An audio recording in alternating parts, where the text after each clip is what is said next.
സഹകരണവും സഹായവും നിന്ന് എന്നെ തോളോട് തോൾ ചേർന്ന് ഉമ്മ വെച്ച് വളർത്തിയ എൻ്റെ അമ്മച്ചിമാർ, വാർഡിലെ വിവിധ ജനവിഭാഗങ്ങൾ എല്ലാവർക്കും ഇതിൽ കൂടി നന്ദി രേഖപ്പെടുത്തുന്നു. അതോടൊപ്പം തന്നെ എല്ലാവരും ഈ തെരഞ്ഞെടുപ്പിലേക്കും നിങ്ങളുടെ ശ്രദ്ധ ക്ഷണിക്കുകയാണ്. നമ്മുടെ വാർഡ് കൂടുതൽ നന്നാവണം, നമ്മുടെ പുതുപ്പള്ളി കൂടുതൽ വളരണം. അതിനാവശ്യമായ സ്ഥാനാർത്ഥികളുടെ പേരുകൾ ഞാൻ പറഞ്ഞു. എനിക്കിഷ്ടമുള്ള, ജനങ്ങൾക്കിഷ്ടമുള്ള സ്ഥാനാർത്ഥികളാണെന്ന് നിങ്ങൾക്ക് ബോധ്യപ്പെടുന്നുണ്ടെങ്കിൽ നിങ്ങളുടെ താല്പര്യമാണ്, എൻ്റെ ഇഷ്ടമല്ലെന്ന്, അവർക്ക് നമ്മുടെ നാടിനെ മുന്നോട്ട് നയിക്കാൻ കഴിയുമെന്നുള്ള ഉത്തമ ബോധ്യം നിങ്ങൾക്കുണ്ടെങ്കിൽ. നമസ്കാരം. പുതുപ്പള്ളി ടുഡേ ലൈവ് ന്യൂസിലേക്ക് എല്ലാവർക്കും സ്വാഗതം. ഇന്ന് നമ്മളോടൊപ്പം ചേരുന്നത് പുതുപ്പള്ളി ഗ്രാമപഞ്ചായത്തിൻ്റെ 8ാം വാർഡ് മെമ്പറായിരുന്ന CS സുധനാണ്. അദ്ദേഹത്തിന് നമ്മുടെ വാർഡിലെ കാര്യങ്ങളൊക്കെ കുറച്ച് നിങ്ങളോട് പറയാനുണ്ട്. നമുക്കൊന്ന് കേൾക്കാം. നമസ്കാരം. നമസ്കാരം. നമുക്കെന്താ പറയാനുള്ളത് വാർഡിലെ കാര്യങ്ങളൊക്കെ? വിനോദെ, പറയാനുള്ളത് എന്നെ ആദ്യമായിട്ടായിരിക്കും ഇതിൻ്റെ വ്യൂവേഴ്സ്, വിനോദിന് ലക്ഷക്കണക്കിന് പിന്നെ കാഴ്ചക്കാരുള്ള പ്രാദേശിക ചാനൽ എന്നുള്ള നിലയിൽ നിന്നും വളരെ വലുതായി വളർന്നു വരാൻ വിനോദം കഴിഞ്ഞിട്ടുണ്ട്. ഇതിലൂടെയാണെങ്കിൽ പോലും എന്നെ ഇങ്ങനൊരു പിന്നെ അനുഭവം അല്ലെങ്കിൽ എന്തെങ്കിലും കാര്യത്തെപ്പറ്റി ഒരു അഭിപ്രായം ഇങ്ങനെ എല്ലാവരെയും അറിയിച്ചു പറയുക, അല്ലെങ്കിൽ എൻ്റെ വാർഡിൻ്റെ ഒരു പരസ്യം പറയുക എന്നുള്ള നിലയിലൊന്നും ഞാൻ വന്നിട്ടില്ല. ഇപ്പോഴും ഒരു പരസ്യമായിട്ടൊന്നും പറയുന്നില്ല. അപ്പോൾ ഞാനൊരു 43 വർഷത്തെ പൊതുപ്രവർത്തന പാരമ്പര്യമാണ് എനിക്കുള്ളത്. അതിലൊരു 10 വർഷത്തോളം ഞാൻ ജനപ്രതിനിധിയായിട്ട് പുതുപ്പള്ളി പഞ്ചായത്തിലുണ്ടായിരുന്നു. ഇപ്പോൾ 2ാമത്തെ ടേബിളാണിപ്പോൾ, അത് അവസാനിക്കുകയാണ്. 10ാമത്തെ വർഷം എത്തിച്ചേർന്നിരിക്കുകയാണ്. അപ്പോൾ എൻ്റെ വ്യക്തിപരമായ ചില കാര്യങ്ങൾ പറഞ്ഞാൽ എനിക്ക് കുറേ ആരോഗ്യ പ്രശ്നങ്ങളുള്ളതുകൊണ്ട് ഇനിയും മത്സര രംഗത്തേക്ക് കടന്നു വരേണ്ടതില്ല എന്ന് തീരുമാനിച്ചതിൻ്റെ പിന്നിലുള്ള കാര്യവും തന്നെയാണ്. ഒരു ജനപ്രതിനിധിയെ സംബന്ധിച്ച് ആളുകൾക്ക് വലിയ കാഴ്ചപ്പാടുകളാണുള്ളത്. അവരുടെ എല്ലാ കാര്യത്തിലും കൂടെ നിൽക്കണം, അവരുടെ സുഖത്തിലും ദുഃഖത്തിലും എല്ലാം കൂടെ ഉണ്ടാവണം. എന്ത് പ്രശ്നമുണ്ടായാലും ഉടനെ തന്നെ ഇടപെടാൻ കഴിയുന്ന തരത്തിലുള്ള ഒരാളായിരിക്കണം എന്നുള്ള ചിന്താഗതിയാണ്.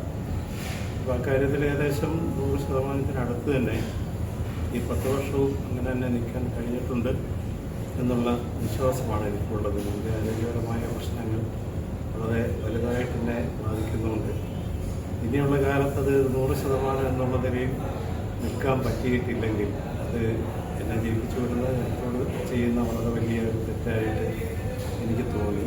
അതുകൊണ്ട് തന്നെ ഇത്തവണ ഞാൻ പ്രതിദാനം ചെയ്യുന്ന പാർട്ടിയായിട്ട് ആലോചിച്ചിട്ട് ഒഴിവായി നിൽക്കുകയാണെന്നുള്ള കാര്യം. എന്നാൽ പൊതുപ്രവർത്തനത്തിൽ നിന്നോ പഞ്ചായത്തിൻ്റെ വികസന കാര്യങ്ങളിൽ നിന്നും വാർഡിലെ വികസന കാര്യങ്ങളിൽ നിന്നും വിട്ടു നിൽക്കുന്ന ഒരാളല്ല ഞാൻ. ഇങ്ങനെ എന്നെ ആരും കരുതുമെന്നും വിശ്വസിക്കുന്നില്ല. എന്തായാലും വളരെ വലിയ സ്നേഹവും വളരെ വലിയ സ്വീകരണവുമാണ് ഈ വാർഡിൽ എനിക്ക് ഇത്രയും കാലം കിട്ടിയത്. വളരെ വലിയ അംഗീകാരവും കിട്ടിയിട്ടുണ്ട്.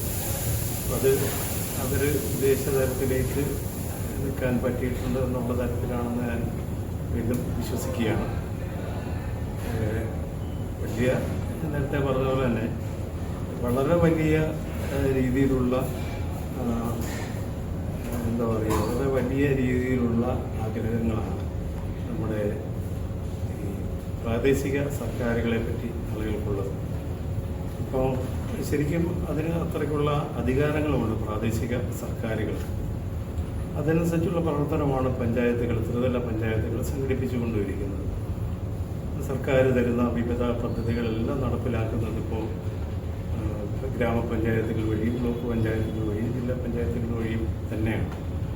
അത്തരം കാര്യങ്ങളിലൊക്കെ ഇടപെട്ട് പ്രവർത്തിക്കാൻ കഴിഞ്ഞിട്ടുണ്ടെന്നുള്ള വിശ്വാസം ഒരിക്കൽ കൂടി ഞാൻ ഉറപ്പിച്ച് പറയുകയാണ്. പിന്നെ ഞങ്ങളെ സംബന്ധിച്ചിടത്തോളം അധികാരത്തിൽ വരുന്ന സമയം നിങ്ങൾക്കറിയാം. വളരെ വലിയ ഒരു പ്രളയത്തിൻ്റെ കാലം. ഇതിലും ഭീകരമായി നമ്മളെ അലട്ടിയ ഒരു വലിയ മഹാമാരി പോലെ വന്ന് ഒരുപാട് ആളുകളുടെ ജീവൻ വരെ നഷ്ടപ്പെടുത്തിയ കോവിഡ് പോലെയുള്ള ദുരന്തങ്ങൾ സമയമൊക്കെ ഓർക്കുമ്പോൾ തന്നെ വളരെ വലിയ വിഷമങ്ങൾ വരികയാണ്. എത്രയോ ആളുകളാണ് ഈ ദുരന്തത്തിൽപ്പെട്ട് മരിച്ചിരിക്കുന്നത്.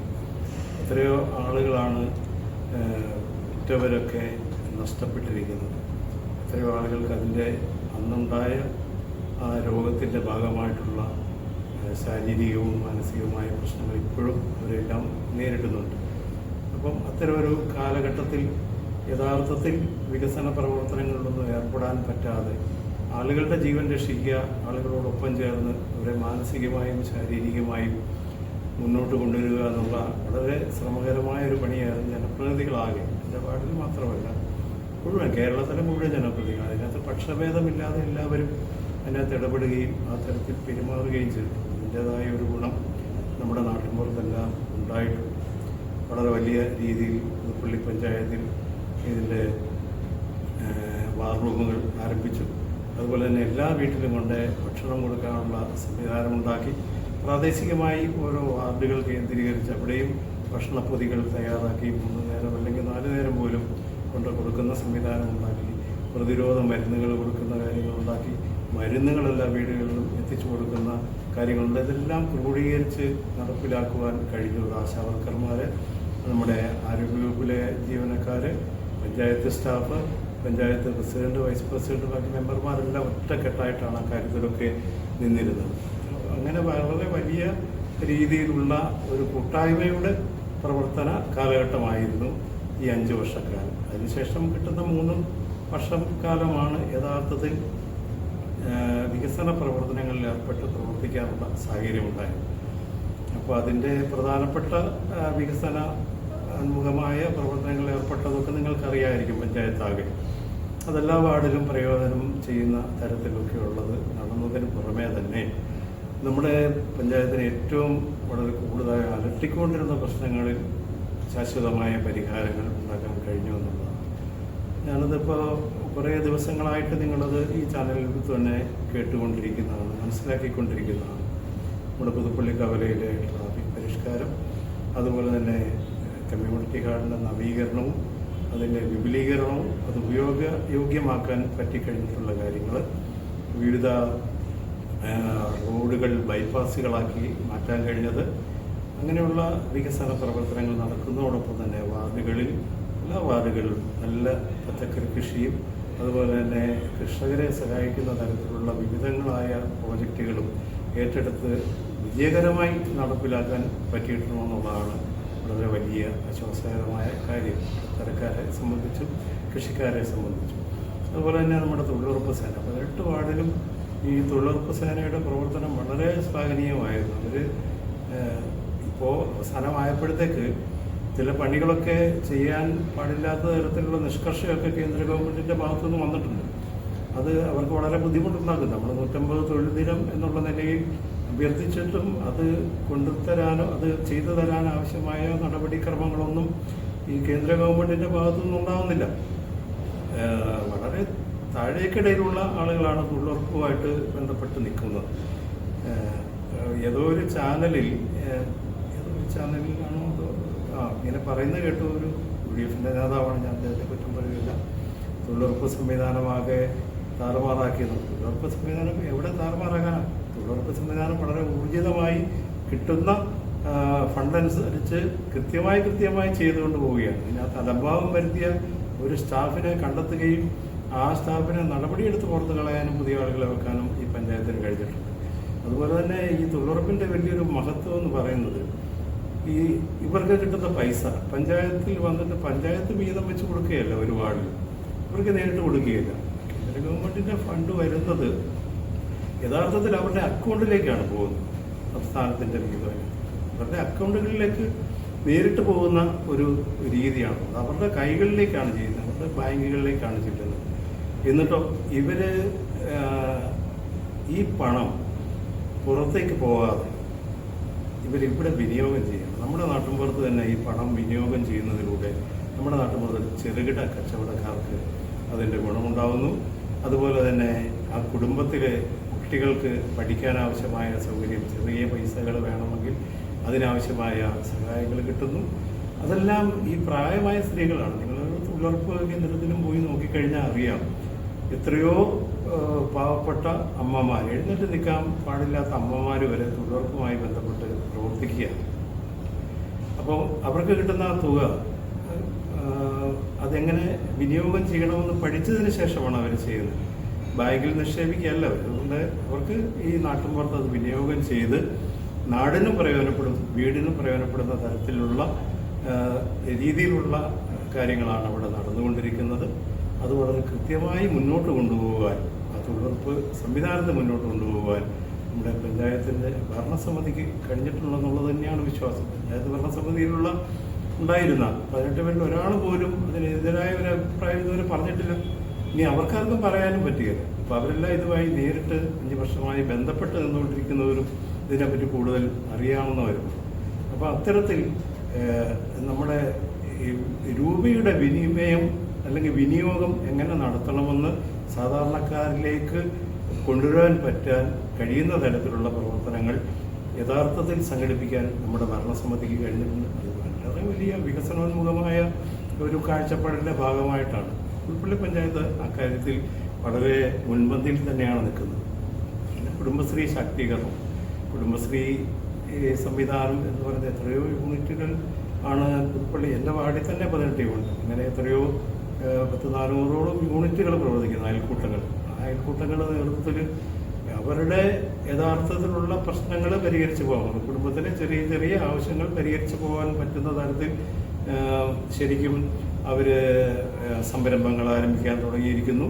അതുപോലെ തന്നെ മൈക്രോയിലൂടെ ഉള്ള ലോണുകൾ സ്വീകരിക്കുകയും അത് വീടുകളിലേക്ക് കുട്ടികളുടെ വിദ്യാഭ്യാസത്തിന് അല്ലെങ്കിൽ ചികിത്സയ്ക്ക് ആവശ്യമായ സൗകര്യങ്ങൾക്കൊക്കെ ആയിട്ട് ഉപയോഗപ്പെടുത്തുകയും ചെയ്യുന്നു.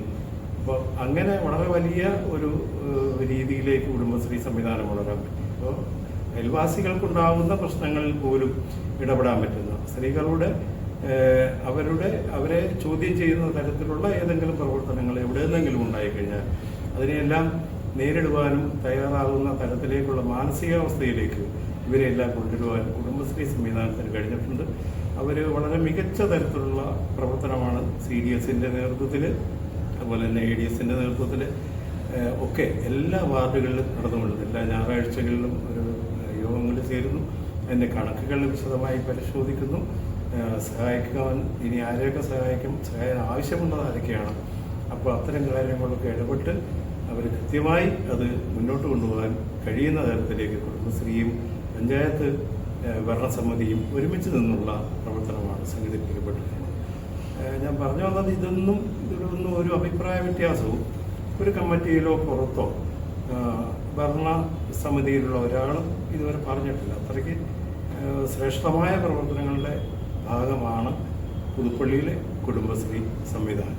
അതുതന്നെ നമുക്കറിയാം, നമ്മുടെ മൃഗപരിപാലനവുമായി ബന്ധപ്പെട്ട് കൈതപ്പാലത്തുള്ള വെറ്ററിനറി പോളിക്ലിനിക് വഴി കിട്ടുന്ന സേവനങ്ങൾ നമ്മുടെ പഞ്ചായത്തിന് പുറത്തു നിന്നുള്ള എത്രയോ മൃഗങ്ങളെ ആയിട്ട് നമ്മളവിടെ ചെന്ന നായ്ക്കളെ കുത്തിവെക്കാൻ വരുന്നു, പശുക്കളെ കൊണ്ടുവരുന്നു, മറ്റ് ആടിനെ കൊണ്ടുവരുന്നു, അങ്ങനെ ഉള്ളൊരു അങ്ങനെ അതിൻ്റെ ചികിത്സ വളരെ നന്നായി നടക്കുന്നുണ്ട്. അതുപോലെ തന്നെ കാലാകാലങ്ങളിൽ പേവിഷ പ്രതിരോധ വാക്സിൻ, സ്പോട്ട് വാക്സിനുകളെ, അതുപോലെ തന്നെ ഈ നായ്ക്കളെ വന്ധ്യംകരിക്കുന്ന അതിനൊക്കെ ഫണ്ട് കണ്ടെത്തുകയും അതെല്ലാം യഥാസമയം നടത്തിക്കൊണ്ട് പോകാനും ഈ പുതുപ്പള്ളി പഞ്ചായത്തിന് കഴിഞ്ഞിട്ടുണ്ട്. അതുപോലെ തന്നെ വ്യക്തിഗത ആനുകൂല്യം എന്നുള്ള നിലയിൽ പോത്തുകുട്ടികളെ കൊടുക്കുകയും പശു വളർത്തലിനുള്ള സഹായങ്ങൾ ചെയ്യുകയും ആട് വളർത്തലിനുള്ള ഗുണഭോക്താക്കളെ കണ്ടെത്തി അവർക്ക് ആവശ്യമുള്ള സഹായങ്ങൾ കൊടുക്കുകയൊക്കെ ചെയ്ത് വളരെ നല്ല നിലയിലുള്ള പ്രവർത്തനമാണ് ഈ 5 വർഷം കൊണ്ടൊക്കെ സംഘടിപ്പിക്കാൻ പറ്റിയത്.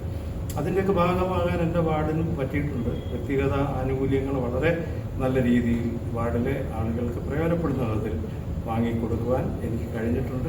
എൻ്റെ വാർഡിലെ ജനങ്ങളോടൊപ്പം നിന്ന് പ്രവർത്തിച്ചതിൻ്റെ ഭാഗമായിട്ട് അങ്ങനെ ചെയ്യാൻ കഴിഞ്ഞിട്ടുണ്ടെന്നുള്ളതാണ് എൻ്റെ വിശ്വാസം. അതുപോലെ തന്നെ നമ്മുടെ കൃഷി ഓഫീസ് വളരെ മെച്ചപ്പെട്ട തരത്തിൽ എത്രയോ ലക്ഷം രൂപയാണ് നമ്മൾ നെൽകൃഷിക്ക് മാറ്റിവെക്കുന്നത്. മറ്റ് കൃഷികൾ, പച്ചക്കറി, മലയോര മേഖലകളിലാണെങ്കിൽ പച്ചക്കറി കൃഷികളൊക്കെയാണ്. ആ പച്ചക്കറി കൃഷികൾക്ക് ആവശ്യമായ സൗകര്യങ്ങൾ, വിത്തുകൾ കൊടുക്കുക, തൈകൾ കൊടുക്കുക, വളങ്ങൾ കൊടുക്കുക, മണ്ണിൻ്റെ പരിശോധന നടത്തുക. മണ്ണിൻ്റെ പരിശോധന നടത്താൻ ലാബ് തന്നെ നമ്മുടെ എരമല്ലൂർ പ്രവർത്തിക്കുന്ന ഈ കൃഷി ഓഫീസിലുണ്ട്. അതുപോലെ തന്നെ ഇവിടുത്തെ സ്റ്റാഫ് വളരെ ഉത്തരവാദിത്വത്തോടുകൂടി പ്രവർത്തിക്കുന്ന ഉദ്യോഗസ്ഥരാണ്. ഈ പണ്ടൊക്കെ ഫയലുകളിലായിരുന്നു യഥാർത്ഥത്തിൽ കൃഷി ഓഫീസർമാരും ഉദ്യോഗസ്ഥരും. അവരെല്ലാം ഓഫീസ് വിട്ടിറങ്ങി ഫയലുകളിലേക്ക് മാറി യഥാർത്ഥ രീതിയിലേക്ക് ഉദ്യോഗസ്ഥർ, കൃഷിയുമായി ബന്ധപ്പെട്ട ഉദ്യോഗസ്ഥർ വയലുകളിലേക്ക് ഇറങ്ങി വളരെ വലിയ മാറ്റങ്ങൾ നമ്മുടെ നാട്ടിൽ ഉണ്ടാക്കാൻ കഴിഞ്ഞിട്ടുണ്ട്. അതിൻ്റെ ഭാഗമായി ചെയ്യുന്ന ഈ തെങ്ങിന് മരുന്ന് തെളിക്കുന്നത്, വിവിധ സ്ക്വാഡുകളുടെ പ്രവർത്തനങ്ങൾ, പിന്നെ കൃഷിക്ക് ആവശ്യമായുള്ള മണ്ണ് പരിശോധന ഉൾപ്പെടെയുള്ള കാര്യങ്ങളിൽ വളരെ നന്നായി നല്ല രീതിയിൽ പ്രവർത്തിക്കുന്ന ഒരു ടീമാക്കി കൊണ്ടുപോകാൻ പുതുപ്പള്ളി പഞ്ചായത്ത് ഭരണസമിതിക്ക് കഴിഞ്ഞിട്ടുണ്ടെന്നുള്ളതാണ് എൻ്റെ വിശ്വാസം. അതുപോലെ തന്നെ നമ്മുടെ വൈദ്യുതിയുമായി ബന്ധപ്പെട്ട് വൈദ്യുതി വോൾട്ടേജ് ക്ഷാമമുള്ളിടത്ത് കൂടുതൽ വോൾട്ടേജ് എത്തിക്കുന്നതിനാവശ്യമായ ട്രാൻസ്ഫോമറുകൾ സ്ഥാപിക്കുക, കൂടുതൽ 11 kV ലൈനുകൾ സ്ഥാപിക്കുക, പിന്നെ തെരുവുവിളക്കുകളുടെ കാര്യത്തിൽ വിപ്ലവം തന്നെയായിരുന്നു. എനിക്ക് തോന്നുന്നത് എല്ലാ വാർഡുകളിലും വെളിച്ച വിപ്ലവം തന്നെ നടത്താൻ സാധ്യമാക്കി കഴിഞ്ഞ ഒരു ഭരണസമിതിയാണ് അധികാരത്തിൽ. എല്ലാ വാർഡും ഞാൻ ഓരോ കാര്യങ്ങളും പറയുമ്പോൾ എല്ലാ വാർഡും എന്നേ പറയുള്ളൂ. അതിനകത്ത് പക്ഷഭേദങ്ങൾ ഒരിക്കലും UDF, LDF, BJP എന്നുള്ള നിലയിൽ ഒരിക്കലും ഇതുവരെ അങ്ങനെ വന്നിട്ടില്ല. ആരും അതിനെപ്പറ്റി സംസാരിച്ചിട്ടുമില്ല. അങ്ങനെ വെളിച്ച വിപ്ലവത്തിലൂടെ തന്നെ എത്രയോ പോസ്റ്റുകളിൽ പുതിയതായി നമുക്ക് വെളിച്ചം പകരാൻ കഴിഞ്ഞു. എൻ്റെ വാർഡിൽ തന്നെ 180 പോസ്റ്റുകളാണ്. എല്ലാ പോസ്റ്റുകളിലും തന്നെ തെരുവിളക്കുകൾ പുതിയതായി സ്ഥാപിക്കാൻ പറ്റി. പിന്നെ തെരുവുകൾക്ക് ഇടാൻ ആവശ്യമായ ലൈനുകൾ നീട്ടാൻ പറ്റും. ഏറ്റവും അവസാനം എൻ്റെ വാർഡിൽ ഒരു 380 മീറ്ററോളം ലൈൻ വലിക്കാൻ ആവശ്യമായ എസ്റ്റിമേറ്റ് എടുത്ത് പഞ്ചായത്ത് കമ്മിറ്റി അത് പൈസയും KCBയിൽ അടച്ചു. അതുപോലെ തന്നെ കുറച്ച് വാർഡുകളിലൂടെയുണ്ട്. അപ്പോൾ ഇത്തരം കാര്യങ്ങളിലൊക്കെ വളരെ കൃത്യമായ പ്രവർത്തനമാണ് സംഘടിപ്പിച്ചുകൊണ്ട് ഞാൻ പറഞ്ഞത്. ഇത് എല്ലാ തരത്തിലും മനുഷ്യൻ്റെ ജീവിച്ചിരിക്കുന്ന മനുഷ്യരുടെ കുടുംബത്തെ സഹായിക്കുന്ന വിധത്തിൽ, അവരുടെ ആരോഗ്യത്തെ സഹായിക്കുന്ന വിധത്തിൽ, അവരുടെ ജീവിതത്തിൻ്റെ മൊത്തം ഭാഗമായി മാറാൻ കഴിയുന്ന തരത്തിലുള്ള പ്രവർത്തനങ്ങൾ സംഘടിപ്പിച്ചത്. അപ്പോൾ അത് പറയുമ്പോഴാണ് നമ്മുടെ ആരോഗ്യവകുപ്പിനെ പറ്റി പറയേണ്ടത്. ഡോക്ടറുടെ നേതൃത്വത്തിൽ ഒരു ക്ലിനിക്ക് പ്രവർത്തിക്കുന്നു. അവിടെ 2-3 ഡോക്ടർമാർ വരുന്നുണ്ട്. ബിസ് എന്ന് പറയുന്ന പ്രധാനപ്പെട്ട ഡോക്ടറുമുണ്ട്. അതിൻ്റെ കീഴിൽ പാലിയേറ്റീവ് പ്രവർത്തിക്കുന്നു. ഈ പാലിയേറ്റീവിനെ പറ്റി പറയുമ്പോൾ അറിയുന്നത് എത്രയോ വാർഡുകളിൽ ആശ്വാസമാകാൻ അവർക്ക് കഴിഞ്ഞിട്ടുണ്ട്. അത് പ്രീതയാണ്, പേരെടുത്ത് പറയാതിരിക്കാൻ പറ്റിയല്ലാത്ത ഒരു ജീവനക്കാരിയാണ് പ്രീത. ഓരോ വാർഡുകളിലും ചെന്നിട്ട് കിടപ്പ് രോഗികളെ പരിചരിക്കുന്ന, നമുക്ക് പലപ്പോഴും കണ്ടു കഴിഞ്ഞാൽ അതിശയം തോന്നുന്ന വിധത്തിലുള്ള പ്രവർത്തനമാണ് പ്രീതയുടെ ഭാഗത്തു നിന്ന്, അല്ലെങ്കിൽ പ്രീതയുടെ കൂടെയുള്ള ടീമിൻ്റെ ഭാഗത്തു നിന്ന് ഉണ്ടായിട്ടുള്ളത്. എൻ്റെ വാർഡിലെ ഒരു പേഷ്യൻ്റ് എന്ന് പറഞ്ഞാൽ കാല് പഴുത്തിട്ട്, അദ്ദേഹം അത്യാവശ്യം മാനസിക രോഗിയാണ്, കാല് പഴുത്തിട്ട് വെറുതെ കെട്ടിവെച്ചുകൊണ്ട് നടക്കുന്ന രീതിയിൽ കണ്ടപ്പോൾ ഞാൻ പ്രീതയെ സമീപിച്ച് സഹായിക്കണമെന്ന് പറഞ്ഞ് പ്രീത വന്ന് അവരുടെ വീട്ടിൽ വന്നു. അത് അഴിച്ചു നോക്കിയപ്പോൾ ആയിരക്കണക്കിന് പുഴുക്കളാണ് ആ കാലിനകത്ത്. ആ സ്റ്റാഫ് ഈ കൊച്ച് എൻ്റെ ടീമുമായി വന്നിരുന്ന അതിനെ മുഴുവൻ പെറുക്കിയിട്ട് സ്ഥിരമായി ആളെ മാനസിക രോഗത്തിൽപ്പെടുന്ന വിഭാഗത്തിൽപ്പെടുന്ന ആളാണെങ്കിലും അത്ര വലിയ കരുണയുടെ പ്രതീകമായി മാറാൻ പാലിയേറ്റീവ് രംഗത്തിന് കഴിഞ്ഞിട്ടുണ്ട്. ഇപ്പോഴും അത് അത്തരത്തിലുള്ള പ്രവർത്തനം എൻ്റെ വാർഡിലെ മാത്രമല്ല എല്ലാ വാർഡുകളിലും 18 വാർഡുകളിലും ചെയ്തു വരുന്നു. അതിനായിട്ട് പഞ്ചായത്ത് കമ്മിറ്റി അവർക്ക് മാത്രമായിട്ട് ഒരു ആംബുലൻസും അനുവദിച്ചിട്ടുണ്ട്. പിന്നെ പഞ്ചായത്ത് തന്നെ ഒരു ആംബുലൻസ് എടുത്തിട്ടുണ്ട്. അത്യാവശ്യം നമുക്ക് BPL ലിസ്റ്റിൽ പെടുന്നവർക്ക് എപ്പോൾ വിളിച്ചാലും കിട്ടുന്ന തരത്തിലും, അതുപോലെ തന്നെ എല്ലാവർക്കും ഉപയോഗിക്കുന്ന തരത്തിൽ. BPL ലിസ്റ്റിൽ പെടുന്നവർക്കാണ് ഒരു പ്രത്യേകതയുള്ളത്, അവർക്ക് പകുതി നിരക്ക് ഓടാൻ പറ്റും. അപ്പോൾ ഏറ്റവും അവസാനത്തെ കമ്മിറ്റി ഞങ്ങൾ പിരിഞ്ഞാൽ പോകും. നവംബർ 23 കൂടിയ ഒരു കമ്മിറ്റിയുടെ നവംബർ 3 കൂടിയ കമ്മിറ്റിയിൽ ഞാനൊരു പ്രമേയം അവതരിപ്പിച്ചിരുന്നു. ക്യാൻസർ രോഗികൾക്ക് സൗജന്യമാക്കണം നമ്മുടെ ആംബുലൻസ്. ഏകകണ്ഠമായി അത് അംഗീകരിക്കുകയും ക്യാൻസർ രോഗികൾക്ക് അവർക്ക് ചികിത്സയ്ക്ക് ആവശ്യമായ സൗകര്യത്തിന് യാത്ര ചെയ്യേണ്ടി വരുമ്പോൾ ആ ആംബുലൻസിൻ്റെ സേവനം സൗജന്യമാക്കാനും കഴിഞ്ഞിട്ടുണ്ട്. അങ്ങനെ ഒരുപാട് പേർക്ക് വഴിയിൽ കിടക്കുന്ന ഒരുപാട് പേരെ എടുത്തുകൊണ്ട് പോയിട്ടുണ്ട്. വീടുകളിൽ നിരാലംബരായ ഒരുപാട് മനുഷ്യരെ, നമ്മുടെ ആശ്രയ പദ്ധതിയിലുള്ളവർക്ക് ഉള്ള ഇളവുകൾ, അതിദരിദ്രം അനുഭവിച്ചുകൊണ്ടിരുന്നവർക്കുള്ള ഇളവുകൾ, അങ്ങനെ ഒരുപാട് ഇളവുകളും അവർക്കുണ്ട്. അതെല്ലാം അനുഭവിക്കാൻ കഴിയുന്ന തരത്തിൽ ഉള്ള ചിന്ത ആ ആരോഗ്യരംഗവുമായി ബന്ധപ്പെട്ട് ചെയ്യാൻ പറ്റിയവർക്ക് സഹായകരമായി നിന്നിട്ടുള്ള JPHN,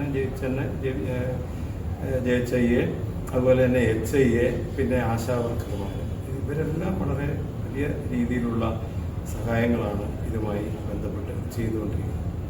അങ്ങനെ അനവധിയായ വികസന പ്രവർത്തനങ്ങൾ അത് ജനങ്ങൾക്ക് നേരിട്ട് ബോധ്യപ്പെടുന്ന തരത്തിലുള്ള, അതൊന്നും എഴുതി വെച്ച് കാണിക്കാൻ പറ്റുന്നതോ ഈ ഏതെങ്കിലും ബോർഡിൽ വെച്ച് കാണിക്കാൻ പറ്റുന്നതല്ല, മനുഷ്യന്മാർ നേരിട്ട് അനുഭവിച്ചുകൊണ്ടിരിക്കുന്ന കാര്യങ്ങളാണ്. അത് യഥാർത്ഥത്തിൽ സാധാരണക്കാരുടെ വികാരങ്ങൾ അറിയാവുന്ന, സാധാരണക്കാരുടെ വിഷമതകൾ മനസ്സിലാക്കാവുന്ന അല്ലെങ്കിൽ മനസ്സിലാക്കിയിട്ടുള്ള ഒരു ഭരണസമിതി അധികാരത്തിൽ വന്നുകൊണ്ട് തന്നെയാണ് ഇത്തരം കാര്യങ്ങളൊക്കെ ഇടപെടാനും അതൊക്കെ ചെയ്യാനും കഴിഞ്ഞത് എന്നുള്ള വിശ്വാസമാണ് എനിക്കുള്ളത്.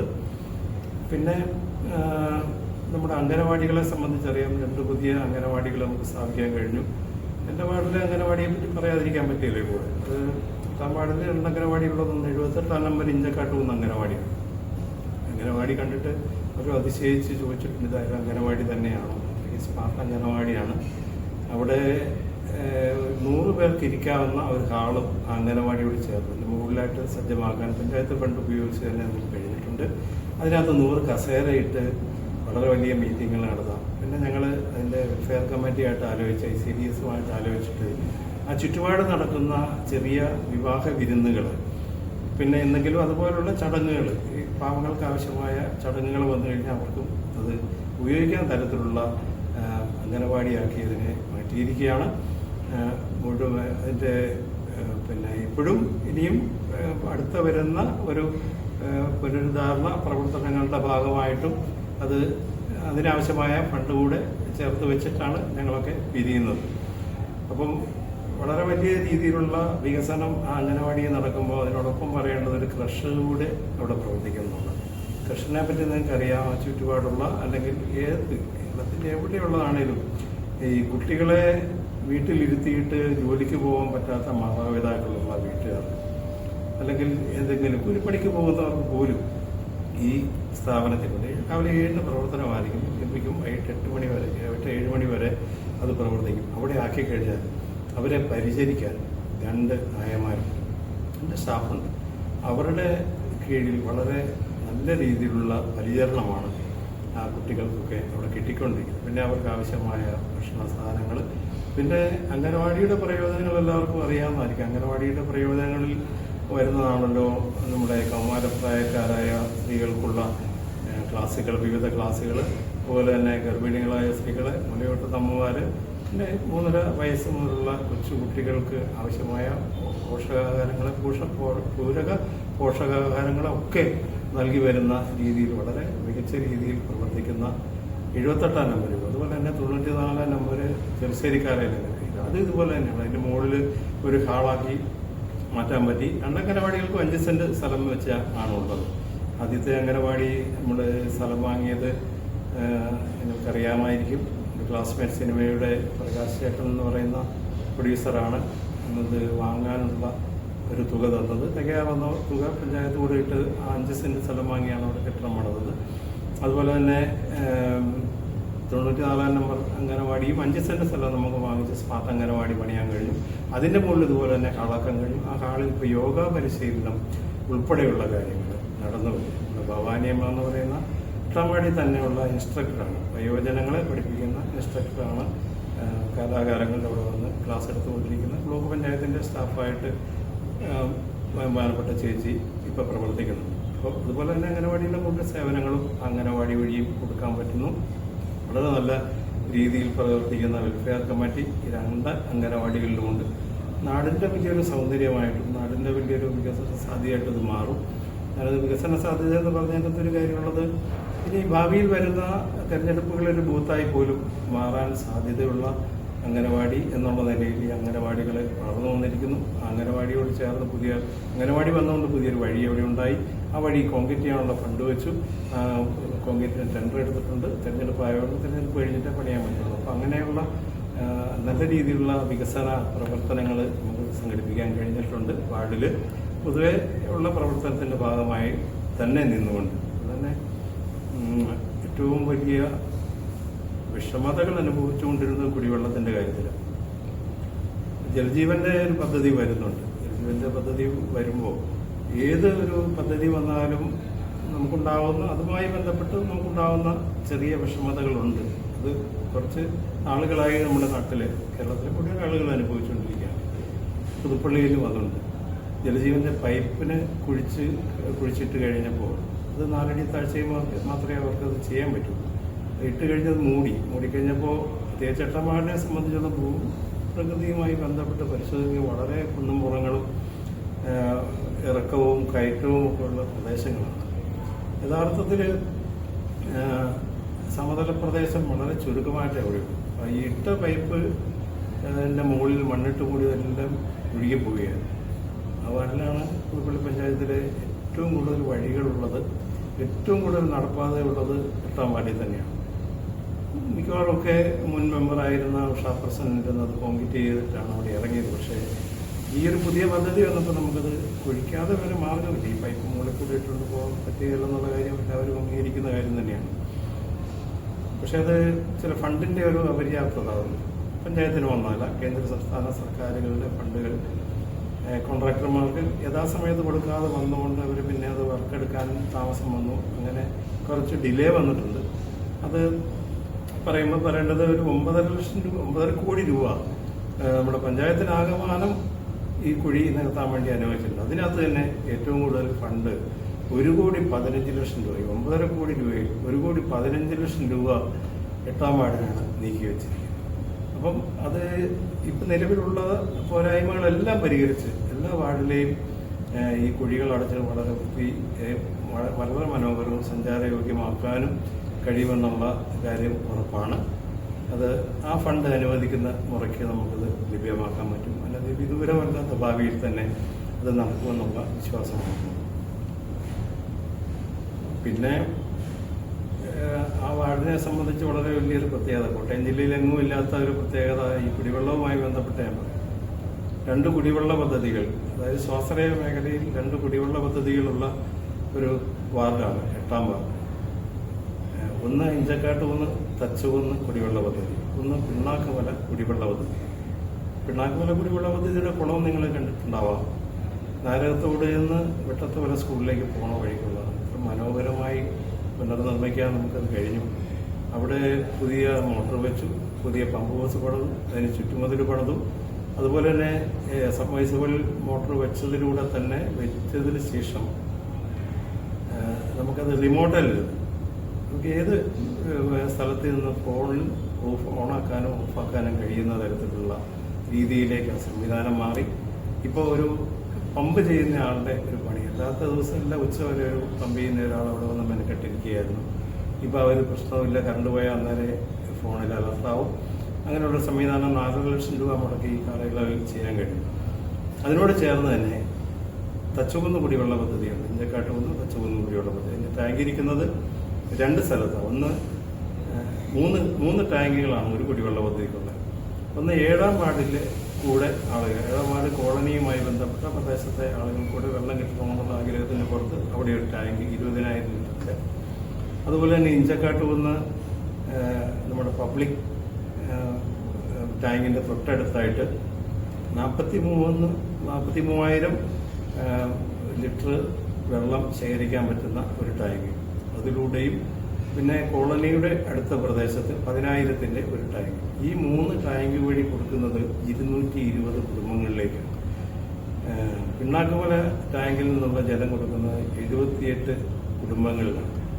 അങ്ങനെ 298 കുടുംബങ്ങളിലേക്ക്, അതായത് 300ഓളം കുടുംബങ്ങളിൽ നേരിട്ട് വെള്ളം എത്തിക്കാം.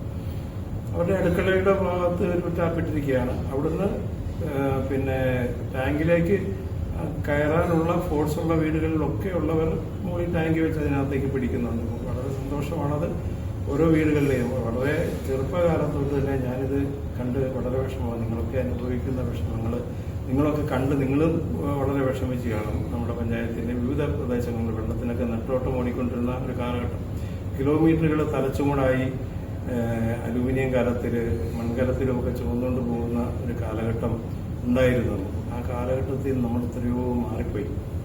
ഇപ്പോൾ നമ്മുടെ അടുക്കളയിൽ വെള്ളം, നമ്മുടെ ബാത്റൂമുകളിൽ വെള്ളം, നമ്മുടെ വർക്ക് ഏരിയയിൽ വെള്ളം, നമ്മുടെ ടാങ്കുകളിൽ വെള്ളം. അപ്പോൾ അത്തരത്തിൽ ഏതാണ്ട് 1000-ഓളം പേരാണ്, 1000-ലധികം പേര് ഉപയോഗിക്കുന്നുണ്ട്. ഈ 300 വീടുകളിലായിട്ട് ഈ കുടിവെള്ളത്തിനെ ആശ്രയിക്കുന്നു. അതിൻ്റെ പുറമെയാണ് ഈ ജലജീവൻ്റെ കണക്ഷനോട് വരുന്നത്. ഒരു വിധത്തിലുള്ള കുടിവെള്ളത്തിൻ്റെ പരാധീനതകളുമില്ലാതെ ജീവിക്കാൻ കഴിയുന്ന സാഹചര്യം 8-ാം വാർഡിൽ ഉണ്ടാക്കി കൊടുക്കാൻ കഴിഞ്ഞു. ഏറ്റവും കൂടുതൽ ഞാൻ മുൻഗണന കൊടുത്തതും കുടിവെള്ള പദ്ധതികളുടെ നടത്തിപ്പിനും കുടിവെള്ളം എല്ലാ വീടുകളിലും എത്തിക്കുക എന്നുള്ളതിനുമാണ്. അപ്പോൾ അത് പറയുമ്പോൾ 14 ലക്ഷം രൂപ ആണ് പഞ്ചായത്ത് പുതിയതായിട്ട് ആ പദ്ധതിക്ക് അനുവദിച്ച് തന്നിരിക്കുന്നത്. നമ്മുടെ ഇപ്പോൾ നാരകത്തോട് പോകുന്ന റൂട്ടിലിരിക്കുന്ന ഒട്ടമല കുളത്തിൻ്റെ അതേ രീതിയിലാണ് നിർമ്മാണം നടന്നുകൊണ്ടിരിക്കുന്നത്. അവിടെ പുതിയതായിട്ട് പമ്പ് ഹൗസിൻ്റെ പമ്പ് ഹൗസ് പണിതുകൊണ്ടിരിക്കുന്നു. പിന്നെ അത് മുമ്പുണ്ടായിരുന്ന അതിൻ്റെ ചുറ്റുമതിലുകൾ തേച്ച് വൃത്തിയാക്കിക്കൊണ്ടിരിക്കുന്നു. അതുപോലെ തന്നെ നെറ്റിട്ട് കരികലുകളൊന്നും വീഴാത്ത അവസ്ഥയിലേക്ക് അതിനെ മാറ്റുന്നു. പുതിയ സബ്മേഴ്സിബിൾ പമ്പ് ഇറക്കുന്നു. പോരായ്മ വന്ന പമ്പിംഗ് മെയിനുകൾ മാറുന്നു. അതുപോലെ തന്നെ റിമോട്ടിൽ പ്രവർത്തിക്കുന്ന സംവിധാനം ആക്കുന്നു. അപ്പം അത്തരത്തിൽ വളരെ വിപുലമായ ഒരു സംവിധാനം ആ പദ്ധതിയുടെ ഭാഗമായിട്ട് ചെയ്യാൻ കഴിഞ്ഞിട്ടുണ്ട്. അതുപോലെ തന്നെ കോളനിയായിട്ട് ചേർന്നിരിക്കുന്ന പ്രദേശത്തിരിക്കുന്ന 10,000 ലിറ്ററിൻ്റെ ടാങ്കും അതിരിക്കുന്ന ആ കേഡറും മാറ്റിയിട്ട് പുതിയ കേഡറിൽ 5,000-ൻ്റെ വീതം 2 ടാങ്കുകൾ ഇപ്പോഴും അഴിച്ച് ക്ലീൻ ചെയ്യാൻ പറ്റുന്ന വിധത്തിലുള്ള 5,000-ൻ്റെ 2 ടാങ്കുകൾ ഇവിടെ സ്ഥാപിച്ചുകൊണ്ട് ഈ പ്രവർത്തനം തീരുമ്പോൾ തന്നെ അതും ഒരുമിച്ച് നടത്താൻ കഴിയും. എല്ലാം തെരഞ്ഞെടുപ്പ് കഴിഞ്ഞിട്ട് അതിൻ്റെ പണികൾ കഴിയുള്ളൂ. ഇതിൻ്റെയൊക്കെ കാലതാമസം വരുന്ന ഒരുപാട് കാര്യങ്ങൾ പലർക്കും അറിയാൻ മേലാത്ത ഒരുപാട് സാങ്കേതിക പ്രശ്നങ്ങൾ നമ്മളൊരു പ്രോജക്റ്റ് തയ്യാറാക്കിക്കൊണ്ട് ചെല്ലുമ്പോൾ ഉണ്ടാകുന്ന ഒരുപാട് സാങ്കേതിക പ്രശ്നങ്ങളുണ്ട്. ആ പ്രശ്നങ്ങൾ ഒരു തവണയെങ്കിലും ഈ ഉദ്യോഗസ്ഥരുമായി ബന്ധപ്പെട്ട് അറിയാവുന്നവർക്ക് അല്ലെങ്കിൽ ജനപ്രതിനിധികളുമായിട്ട് നേരിട്ട് അറിയാവുന്നവർക്ക് ബന്ധമുള്ളവർക്ക് ഒക്കെ മനസ്സിലായിട്ടുള്ളതാണ്. എത്രയോ കമ്മിറ്റികൾ കൂടി എത്രയോ കമ്മിറ്റികളുടെ തീരുമാനം, അതിനുശേഷം എത്രയോ പെർമിഷനുകൾ കിട്ടാണ്ട് അവസാനമാണ് ഈ ഫണ്ട് വരുന്നതും ടെൻഡർ ഇടുന്നതും ടെൻഡർ എടുത്തു കഴിഞ്ഞാലുണ്ടാകുന്ന കാലതാമസം. ഞാൻ വളരെ വ്യക്തമായിട്ടൊരു കാര്യം പറയാം. ഈ കോൺട്രാക്ടർമാർ ഈ ടെൻഡർ ആയതോടുകൂടി കേരളത്തിൻ്റെ വിവിധ ഭാഗത്തു നിന്നുള്ള കോൺട്രാക്ടർമാരെ പണിയെടുക്കുന്നത്. ഇതെടുക്കുന്നത് ആളുടെ അഡ്രസ്സ് പോലും നമ്മൾ തപ്പി പോയി കണ്ടുപിടിച്ചിട്ട് അവരെ ഫോണിൽ വിളിച്ച് കൊണ്ടുവന്ന് ഇത് കാണിക്കുന്നുണ്ട്. എവിടെയായി സംഭവം എന്ന് പോലും അറിയാതെ അവർ ഈ ടെൻഡർ ഇടുന്നതും ഒരുപാട് ശതമാനം കുറച്ച് ബിലോയ്ക്ക് 10-20% ബിലോയ്ക്കൊക്കെ ഈ വർക്കൊക്കെ എഴുതുന്നത്. അപ്പോൾ അതിൻ്റെതായ പോരായ്മകൾ ഉണ്ടാകാത്ത വിധത്തിൽ നമ്മൾ കൂടുതലാണ് ഇതൊക്കെ ചെയ്യുന്നത്. എന്നാൽ ഈ വർക്ക് എടുത്തിട്ടൊന്നും ചെയ്യണ്ടേ, അതിൻ്റെ ഒരു പോരായ്മ വളരെ ഇതായിട്ടുണ്ട്. അപ്പോൾ അങ്ങനെയുള്ള സാഹചര്യത്തിൽ മെമ്പർമാരും നമ്മുടെ പ്രസിഡന്റും വൈസ് പ്രസിഡന്റ് സ്റ്റാൻഡിംഗ് കമ്മിറ്റി ചെയർപേഴ്സന്മാരും ഒക്കെ ഇവരെ നിരന്തരമായി ബന്ധപ്പെട്ടുകൊണ്ടിരിക്കുകയാണ്. എന്നാലും വർക്ക് ചെയ്യാൻ വരാത്തത്. അങ്ങനെ വർക്ക് മുടങ്ങിക്കിടക്കുന്ന ചില പണികൾ എൻ്റെ വാർഡിലും വളരെ വിഷമമുണ്ട്.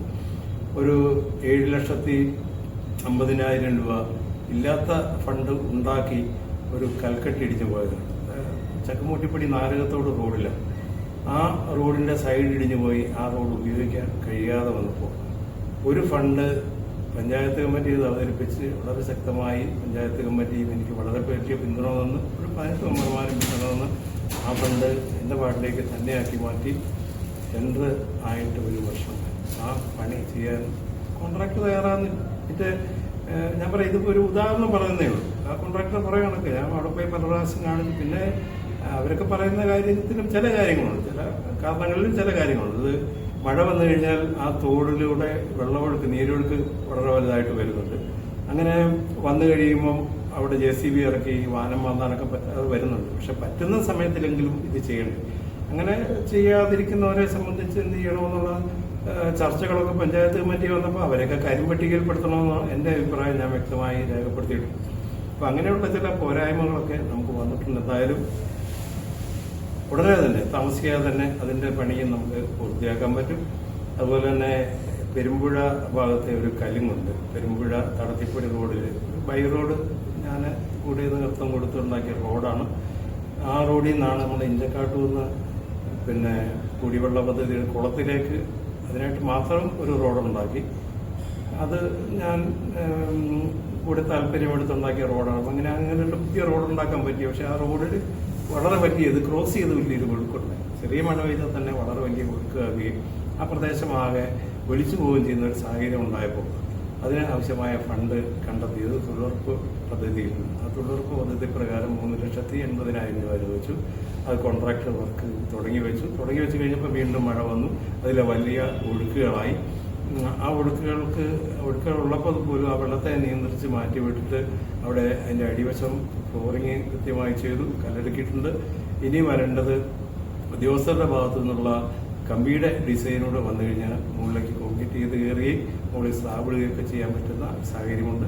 ഇലക്ഷൻ കഴിയുമ്പോൾ അതും പൂർത്തിയാകും. അങ്ങനെ അതുപോലെ തന്നെ ഈ ചാലക്കപ്പടി നാരകത്തോട്ടിൽ നിന്ന് ഇപ്പോൾ ഈ പറയുന്ന ഇടിഞ്ഞു പോയ റോഡിന് 1,00,000 രൂപയുടെ ഒരു കോൺക്രീറ്റ് വേല തീരെ പോയി കിടക്കുന്ന ഒരു ഭാഗത്ത് വെച്ചിരുന്നു. അദ്ദേഹം വിളിച്ചാൽ ഇതുവരെ എടുത്തിട്ടില്ല. അത് കോൺട്രാക്ടറാണ്. പാലയിലും കണ്ടാണ് വീടെന്ന് തോന്നുന്നത്. ഒരു തവണ തപ്പിപ്പോയിട്ട് ആർക്കും അറിയില്ല. അപ്പോൾ അങ്ങനെയുള്ള ഞാൻ പറഞ്ഞതെന്ന് വെച്ചാൽ ഈ നമ്മൾ ഈ ഫണ്ടുകളൊക്കെ പഞ്ചായത്ത് ഇങ്ങനെ വെച്ചിരിക്കുന്ന ഒരു ഫണ്ടുകളല്ല. ഇത് കാലാകാലങ്ങളിൽ ഗവൺമെന്റുകൾ അനുവദിച്ചു തരുന്ന ഫണ്ടുകൾ എടുത്ത് അത് വരുന്നത് നോക്കിയിരിക്കുകയാണ്. വരുന്നതിനകത്തുനിന്ന് നമുക്ക് ആവശ്യമുള്ളൊരു ഭാഗം ചോദിച്ചു വാങ്ങുകയും അത് ടെൻഡറാക്കി അത് എസ്റ്റിമേറ്റ് ആക്കുകയും ടെൻഡറാക്കി അതിൻ്റെ അനുവാദം ASും TSും ഒക്കെ ആക്കി വാങ്ങിച്ചിട്ട് പിന്നെ ടെൻഡറാക്കുകയും ചെയ്യും. ഈ ടെൻഡറാക്കി എടുത്തിട്ട് പോകുന്ന ചില ആളുകളുടെ കാര്യങ്ങളാണ് പറഞ്ഞത്. അപ്പോൾ അവർക്ക് അവരുടേതായ ന്യായങ്ങളുണ്ട്. പക്ഷേ ആ ന്യായങ്ങൾ സാധാരണ ജനതയെ സംബന്ധിച്ചിടത്തോളം അംഗീകരിക്കാൻ പറ്റാത്തതാണ്. ചിലത് എനിക്ക് ബോധ്യപ്പെട്ടിട്ടുണ്ട്. ഈ വെള്ളം നിരന്തരമായി ഒഴുകുന്ന സ്ഥലത്തെ, അതുപോലെ തന്നെ തോട്ടിക്കൂടെ വെള്ളം വരുന്നിടത്തൊക്കെ ആ സമയത്തൊക്കെ പണി നടക്കാൻ പറ്റാതെ വരുന്നതിൻ്റെ ഒരു കാരണങ്ങൾ നമുക്ക് ബോധ്യപ്പെടുത്തിയിട്ടുണ്ട്. പക്ഷെ എല്ലാവർക്കും അത് ബോധ്യപ്പെടാൻ കഴിയില്ല. എന്നുവെച്ചാൽ അവർ നോക്കുന്ന സമയത്ത് അതിനകത്ത് വെള്ളം ഉണ്ടാവണമെന്നില്ല, അല്ലെങ്കിൽ ഈ തടസ്സങ്ങളൊന്നും ഉണ്ടാവണമെന്നില്ല. എന്നാലും ഒരു വലിയ പ്രശ്നമുണ്ട്, അലംഭാവം ഇവരുടെയൊക്കെ ഭാഗത്ത്. അതിന്റെ പഴി മുഴുവൻ കേൾക്കുന്നത് ജനപ്രതിനിധികളും പഴി കേൾക്കുന്നത് യഥാർത്ഥത്തിൽ ജനപ്രതിനിധികളും പഞ്ചായത്തും. അത് പലരും പറഞ്ഞു. ഈ തെരഞ്ഞെടുപ്പ് കാലത്ത് പോലും അതിനെ സംബന്ധിച്ച് പലരും വീടുകളിൽ കയറി നമ്മുടെ എതിർ സ്ഥാനാർത്ഥി എന്ന് ഞാൻ പറയില്ല, വാർഡിൽപ്പെടുന്ന സ്ഥാനാർത്ഥിയുമായി മറ്റു സ്ഥാനാർത്ഥികളുമായി ബന്ധപ്പെട്ട ആളുകൾ ഇതൊക്കെ വെറുതെയാണ്, ഇതൊന്നും നടക്കുകയില്ല എന്നുള്ള രീതിയിൽ പല വീടുകളിലും പറഞ്ഞായിട്ട് അറിഞ്ഞു. ഞാൻ എനിക്ക് തന്നെ രേഖകളുണ്ട്. ഇത് മുഴുവൻ ഇത് പഞ്ചായത്തുമായി ബന്ധപ്പെട്ട് അതിൻ്റെ എസ്റ്റിമേറ്റ്, അത് അനുവദിച്ച ദിവസങ്ങളെ ഇതെല്ലാം വളരെ കൃത്യമായിട്ട് എസ്റ്റിമേറ്റ് ഉൾപ്പെടെ tender date, tender date, tender sign ചെയ്ത ഡേറ്റ്, ഇതെല്ലാം നമ്മൾ ഈ പറഞ്ഞ റോഡുകളുടെ മുഴുവൻ എല്ലാത്തിൻ്റെയും വാർഡുമായി ബന്ധപ്പെട്ട മുഴുവൻ റോഡുകളുടെയും മുഴുവൻ വർക്കുകളുടെയും ഈ 5 വർഷക്കാലം കൊണ്ട് ചെയ്ത മുഴുവൻ രേഖകളും എൻ്റെ കയ്യിലുണ്ട്. അതിൻ്റെ ഒരു പ്രധാനപ്പെട്ട സാധനങ്ങൾ മാത്രമേ ഞാൻ എടുത്തു വെച്ചിട്ടുള്ളൂ. പക്ഷെ ഇവര് ഈ മേൽഘടകത്തിലുള്ള ഉദ്യോഗസ്ഥന്മാർ അലംഭാവം മൂലം ഉണ്ടാകുന്ന പ്രശ്നമാണെന്ന് പറഞ്ഞു കഴിഞ്ഞാൽ അവർക്കൊക്കെ ഒരുപാട് വർക്കുകളുണ്ട്. പക്ഷെ നമ്മുടെ വർക്കുകൾ മാത്രമല്ലല്ലോ. അപ്പം അതിന്റെ ഭാഗമായിട്ടൂടെ പോകുമ്പോൾ ഇതിന് തടസ്സം ഉണ്ടാകുന്നു. എന്നാൽ ഒരു ജനപ്രതിനിധി ആഗ്രഹിക്കുന്നവർക്ക് സമയബന്ധിതമായി അത് നടപ്പിലാക്കാൻ പലപ്പോഴും കഴിയാതെ വരുന്നുണ്ട് അവരെ സംബന്ധിച്ചിടത്തോളം. അതിന് പോരായ്മ തന്നെയായിട്ട് നമ്മൾ പറയുള്ളൂ. നമ്മൾ കാണുമ്പോൾ നമ്മുടെ വാർഡിനെ പറ്റി, നമ്മുടെ ഒരു വർക്കിനെ പറ്റി, അല്ലെങ്കിൽ പഞ്ചായത്തിന്റെ ഒരു വർക്കിനെ പറ്റിയാണ് കാണുന്നത്. അവർക്ക് ഇപ്പം പള്ളത്തെ AIC ആണെങ്കിലും ചെറിയ പഞ്ചായത്തിലുള്ള കാര്യങ്ങളൊന്നും, പുതുപ്പള്ളി AE ആണെങ്കിലും അവിടുത്തെ ഓവർസിയർക്കാണെങ്കിലും പഞ്ചായത്തിലെ വിവിധ വർക്കുകളല്ലേ വരുന്നത്.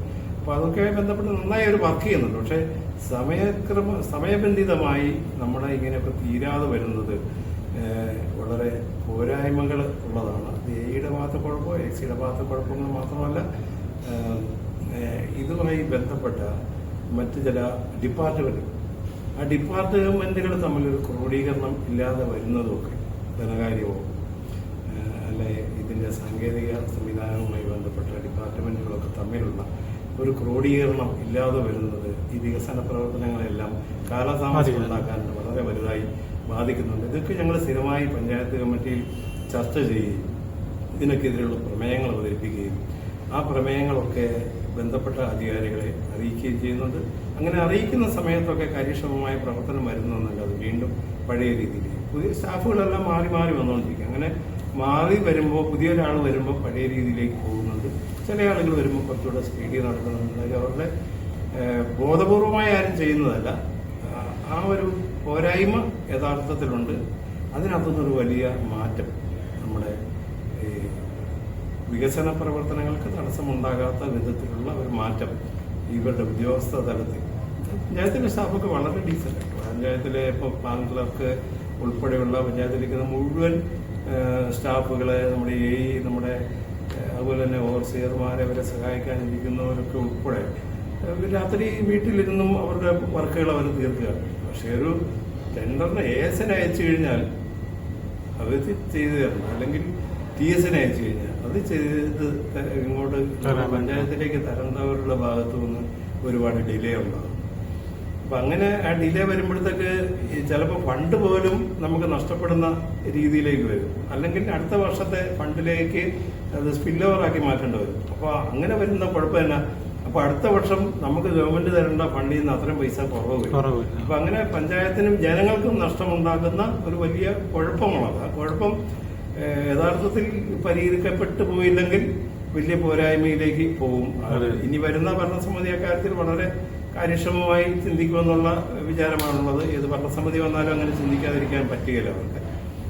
അപ്പോൾ ഞങ്ങളെ സംബന്ധിച്ചിടത്തോളം ഞങ്ങൾ 5 വർഷവും ഇതിനെപ്പറ്റി സജീവമായി ചർച്ചകൾ നടത്തുകയും അതിനകത്ത് ഇടപെടുകയും അതിന് പുറകെ പോവുകയും നമ്മുടെ പ്രസിഡന്റും വൈസ് പ്രസിഡന്റും ജനപ്രതിനിധികളും എല്ലാം ഇതിന് പുറകെ തിരുവനന്തപുരം പോകേണ്ട കേസാണെങ്കിലും അവിടെ പോകും, പിന്നെ കളക്ടറേറ്റിൽ പോകേണ്ടതാണെങ്കിൽ വിവിധ ഡിപ്പാർട്ട്മെന്റുകളിൽ കയറി ഇറങ്ങി നടന്നു തന്നെയാണ് ഇപ്പൊ നടന്നത്രയും കാര്യങ്ങളൊക്കെ നടത്തിക്കൊണ്ടിരിക്കുന്നത്. അപ്പം അങ്ങനെ നടന്നില്ലെങ്കിൽ വീണ്ടും കൂടുതൽ പിന്നെ താമസം വന്നുകൊണ്ടേയിരിക്കും. നമ്മുടെ ഈ പ്രവർത്തനങ്ങളൊന്നും വേണ്ട വിധം ജനങ്ങളിലേക്ക് എത്തിക്കാൻ സാധിക്കാതെ വരുന്നുണ്ട്. ജനങ്ങളിലേക്ക് കാലാകാലങ്ങളിൽ ഇത് എത്തിക്കാൻ കഴിയാതെ വരുന്നുണ്ടെന്നുള്ളത് യാഥാർത്ഥ്യം. അതുകൊണ്ടാണ് കൂടുതൽ ആൾക്കാർ ഇതിനെപ്പറ്റി പരാതി പറയുകയും കുറ്റം പറയുകയൊക്കെ ചെയ്യും. പുറത്ത് നോക്കുന്ന ആളുകൾക്ക് പഞ്ചായത്തിന്റെ ഒരു ഫണ്ട് എടുത്ത് അങ്ങോട്ട് ചെയ്താൽ പോരെ എന്നുള്ള ചോദ്യം മാത്രമേ അവർ ചോദിക്കൂ. ഞാനാണേലും ഇപ്പം പറയാം, നമ്മുടെ കൈതപ്പാടത്ത് അംഗൻവാടിയുടെ മതിലിടിഞ്ഞു പോയി 6 മാസത്തോളം പുറകെ നടന്നു. അപ്പൊ ഞാനോർക്ക് നമ്മളിപ്പോ ഒരു വീടിന്റെ പണിയാണ് നമുക്ക് പിറ്റേ ദിവസം കല്ലിറക്കി കെട്ടാം, പക്ഷെ ഇതിന്റെ മേൽഘടകത്തിനുള്ള ഉത്തരവും മേടിച്ച് വരാൻ വേണ്ടി ഈ കഴിഞ്ഞ ദിവസം ആയെന്ന് പറയാനായിട്ട് അല്ലേ, പെർമിഷനൊക്കെ വേണ്ടി വൈസ് പ്രസിഡന്റ് മാത്രമേ ഒത്തിരി ഓടിയാ പറഞ്ഞു കയറി ഇറങ്ങി നടന്നിട്ടാണ് അവസാനം ഇത് വരുന്നത്. ഒരു ഇടിഞ്ഞു പോകുന്ന അംഗനവാടി ഇടിഞ്ഞ താഴെ കൈതപ്പാലം തോട്ടിലേക്ക് പോകുന്ന ഒരു അവസ്ഥയിലാണ് അതിനില്ലാത്ത ഫണ്ടൊക്കെ നമ്മൾ ശേഖരിക്കുക, ഇവിടുത്തെ ശേഖരിച്ചു കൊണ്ടുവരുമ്പോഴാണ് ഈ സാങ്കേതിക പ്രശ്നങ്ങൾ, അത് ഡിപ്പാർട്ട്മെന്റുകൾ തമ്മിലുള്ള ഏകീകരണം ഇല്ലാതെ വരുന്നതിന്റെ ഒരു പ്രശ്നം. പിന്നെ ചില ഉദ്യോഗസ്ഥന്മാരുടെ ഒരു അലംഭാവം ഉണ്ട് കേട്ടോ, അതും പറയാം, എല്ലാവരുടെയും നല്ല ചില ആളുകളുടെ ഭാഗത്തു നിന്നുള്ള മെല്ലെപ്പോക്ക് സമീപനമുണ്ട്. ആ സമീപനം മാറേണ്ടതാണ്. അത് യഥാർത്ഥത്തിൽ ഭരിച്ചുകൊണ്ടിരിക്കുന്ന സർക്കാർ വളരെ ഗൗരവത്തിൽ കാണേണ്ടത്. അതുപോലെ ഈ ഇറിഗേഷൻ ഡിപ്പാർട്ട്മെന്റിൽ എന്ന് പറഞ്ഞാൽ നമ്മുടെ കുറെ തോടുകളുണ്ടല്ലോ, ഇപ്പൊ നമ്മുടെ മുട്ടത്തിന്റെ വാർഡിലേക്ക് കുറെ തോടുകൾ, അതെല്ലാം ഇടിഞ്ഞു പോയതിന്റെ കെട്ടിന്റെ കാര്യത്തിന് അവരങ്ങനെ ഒരു ഡിപ്പാർട്ട്മെന്റിൽ നമ്മൾ അങ്ങനെ ഒരു അപേക്ഷ കൊടുത്തു കഴിഞ്ഞാൽ അവരുടെ അനുവാദം വേണം. ഇറിഗേഷൻ ഡിപ്പാർട്ട്മെന്റ് അത് ഏത് സെക്ഷന്റെ കീഴിലാണോ അവരുടെ അനുവാദം വേണം. തിരുവനന്തപുരത്ത് പോയിട്ടുള്ളൂ. പിന്നെ ഈ ഇപ്പൊ ഞാനീ പറഞ്ഞ എന്റെ ഒരു 7,50,000 രൂപയുടെ കൽക്കട്ടിന് പോയിട്ട് പാമ്പാടി സെക്ഷന്റെ കീഴിലാണ് വരുന്നത്. പാമ്പാടി സെക്ഷന്റെ AE പോയി ഞങ്ങൾ കണ്ടു, അവിടെ നിന്നുള്ള റിപ്പോർട്ട് വാങ്ങിച്ചു. ആ റിപ്പോർട്ടുമായിട്ട് തിരുവനന്തപുരം പോയി. അങ്ങനെ പല പ്രാവശ്യം കയറി ഇറങ്ങി നടന്നു കഴിഞ്ഞിട്ടാണ് അവിടുന്ന് ഒരു അനുവാദം കിട്ടുന്നത്. അനുവാദം കിട്ടുമ്പോൾ ആ അനുവാദം സംബന്ധിച്ച് അതിന്റെ പുറകെ നടക്കുന്ന കാലയളവെന്ന് പറഞ്ഞാൽ ചെറുതല്ല. ഇതെല്ലാം കിട്ടി വരുമ്പോ ഒരുപാട് കാലയളവ് അതിന് തന്നെയായിട്ട് പോവുകയാണ്. അപ്പൊ അതിനൊക്കെ ഒരു പരിഹാരം മുകൾ തട്ടി ഉണ്ടാവേണ്ടത്. അപ്പൊ നമുക്ക് ഞാൻ മുമ്പേ പറഞ്ഞ പോലെ പുറത്തു നിന്ന് കാണുന്നത് മാത്രമല്ല, ഇതിനകത്ത് നടക്കുന്ന വളരെ വലിയ സാങ്കേതിക പ്രശ്നങ്ങളും ഒക്കെ. അപ്പൊ അതുകൂടെ എല്ലാവരും ഒന്ന് മനസ്സിലാക്കിയിരിക്കുന്നതല്ല. എന്റെ വാർഡിലെ മാത്രമല്ല പറഞ്ഞത്, ഈ 18 വാർഡിലെയും ഇനിയിപ്പോ 19 പോകുന്നു. പുതുപ്പള്ളി പഞ്ചായത്തിലെ 18 വാർഡിലെയും വർക്കുകളൊക്കെ താമസിക്കുന്നുണ്ടെങ്കിൽ ഇതുകൊണ്ട് തന്നെ എല്ലാ വാർഡുകളിലും വർക്കുകൾ നടക്കുന്നു. താമസിക്കുന്നതിന്റെ യഥാർത്ഥ കാര്യങ്ങളിൽ കുറച്ച് കാര്യങ്ങൾ മാത്രമാണ് ഞാൻ പറഞ്ഞത്. അപ്പൊ അങ്ങനെ അത് വരുന്നുണ്ട്. അപ്പൊ അതിനൊരു മാറ്റം ഉണ്ടാവണം എന്നുള്ള അഭിപ്രായം ആണുള്ളത്.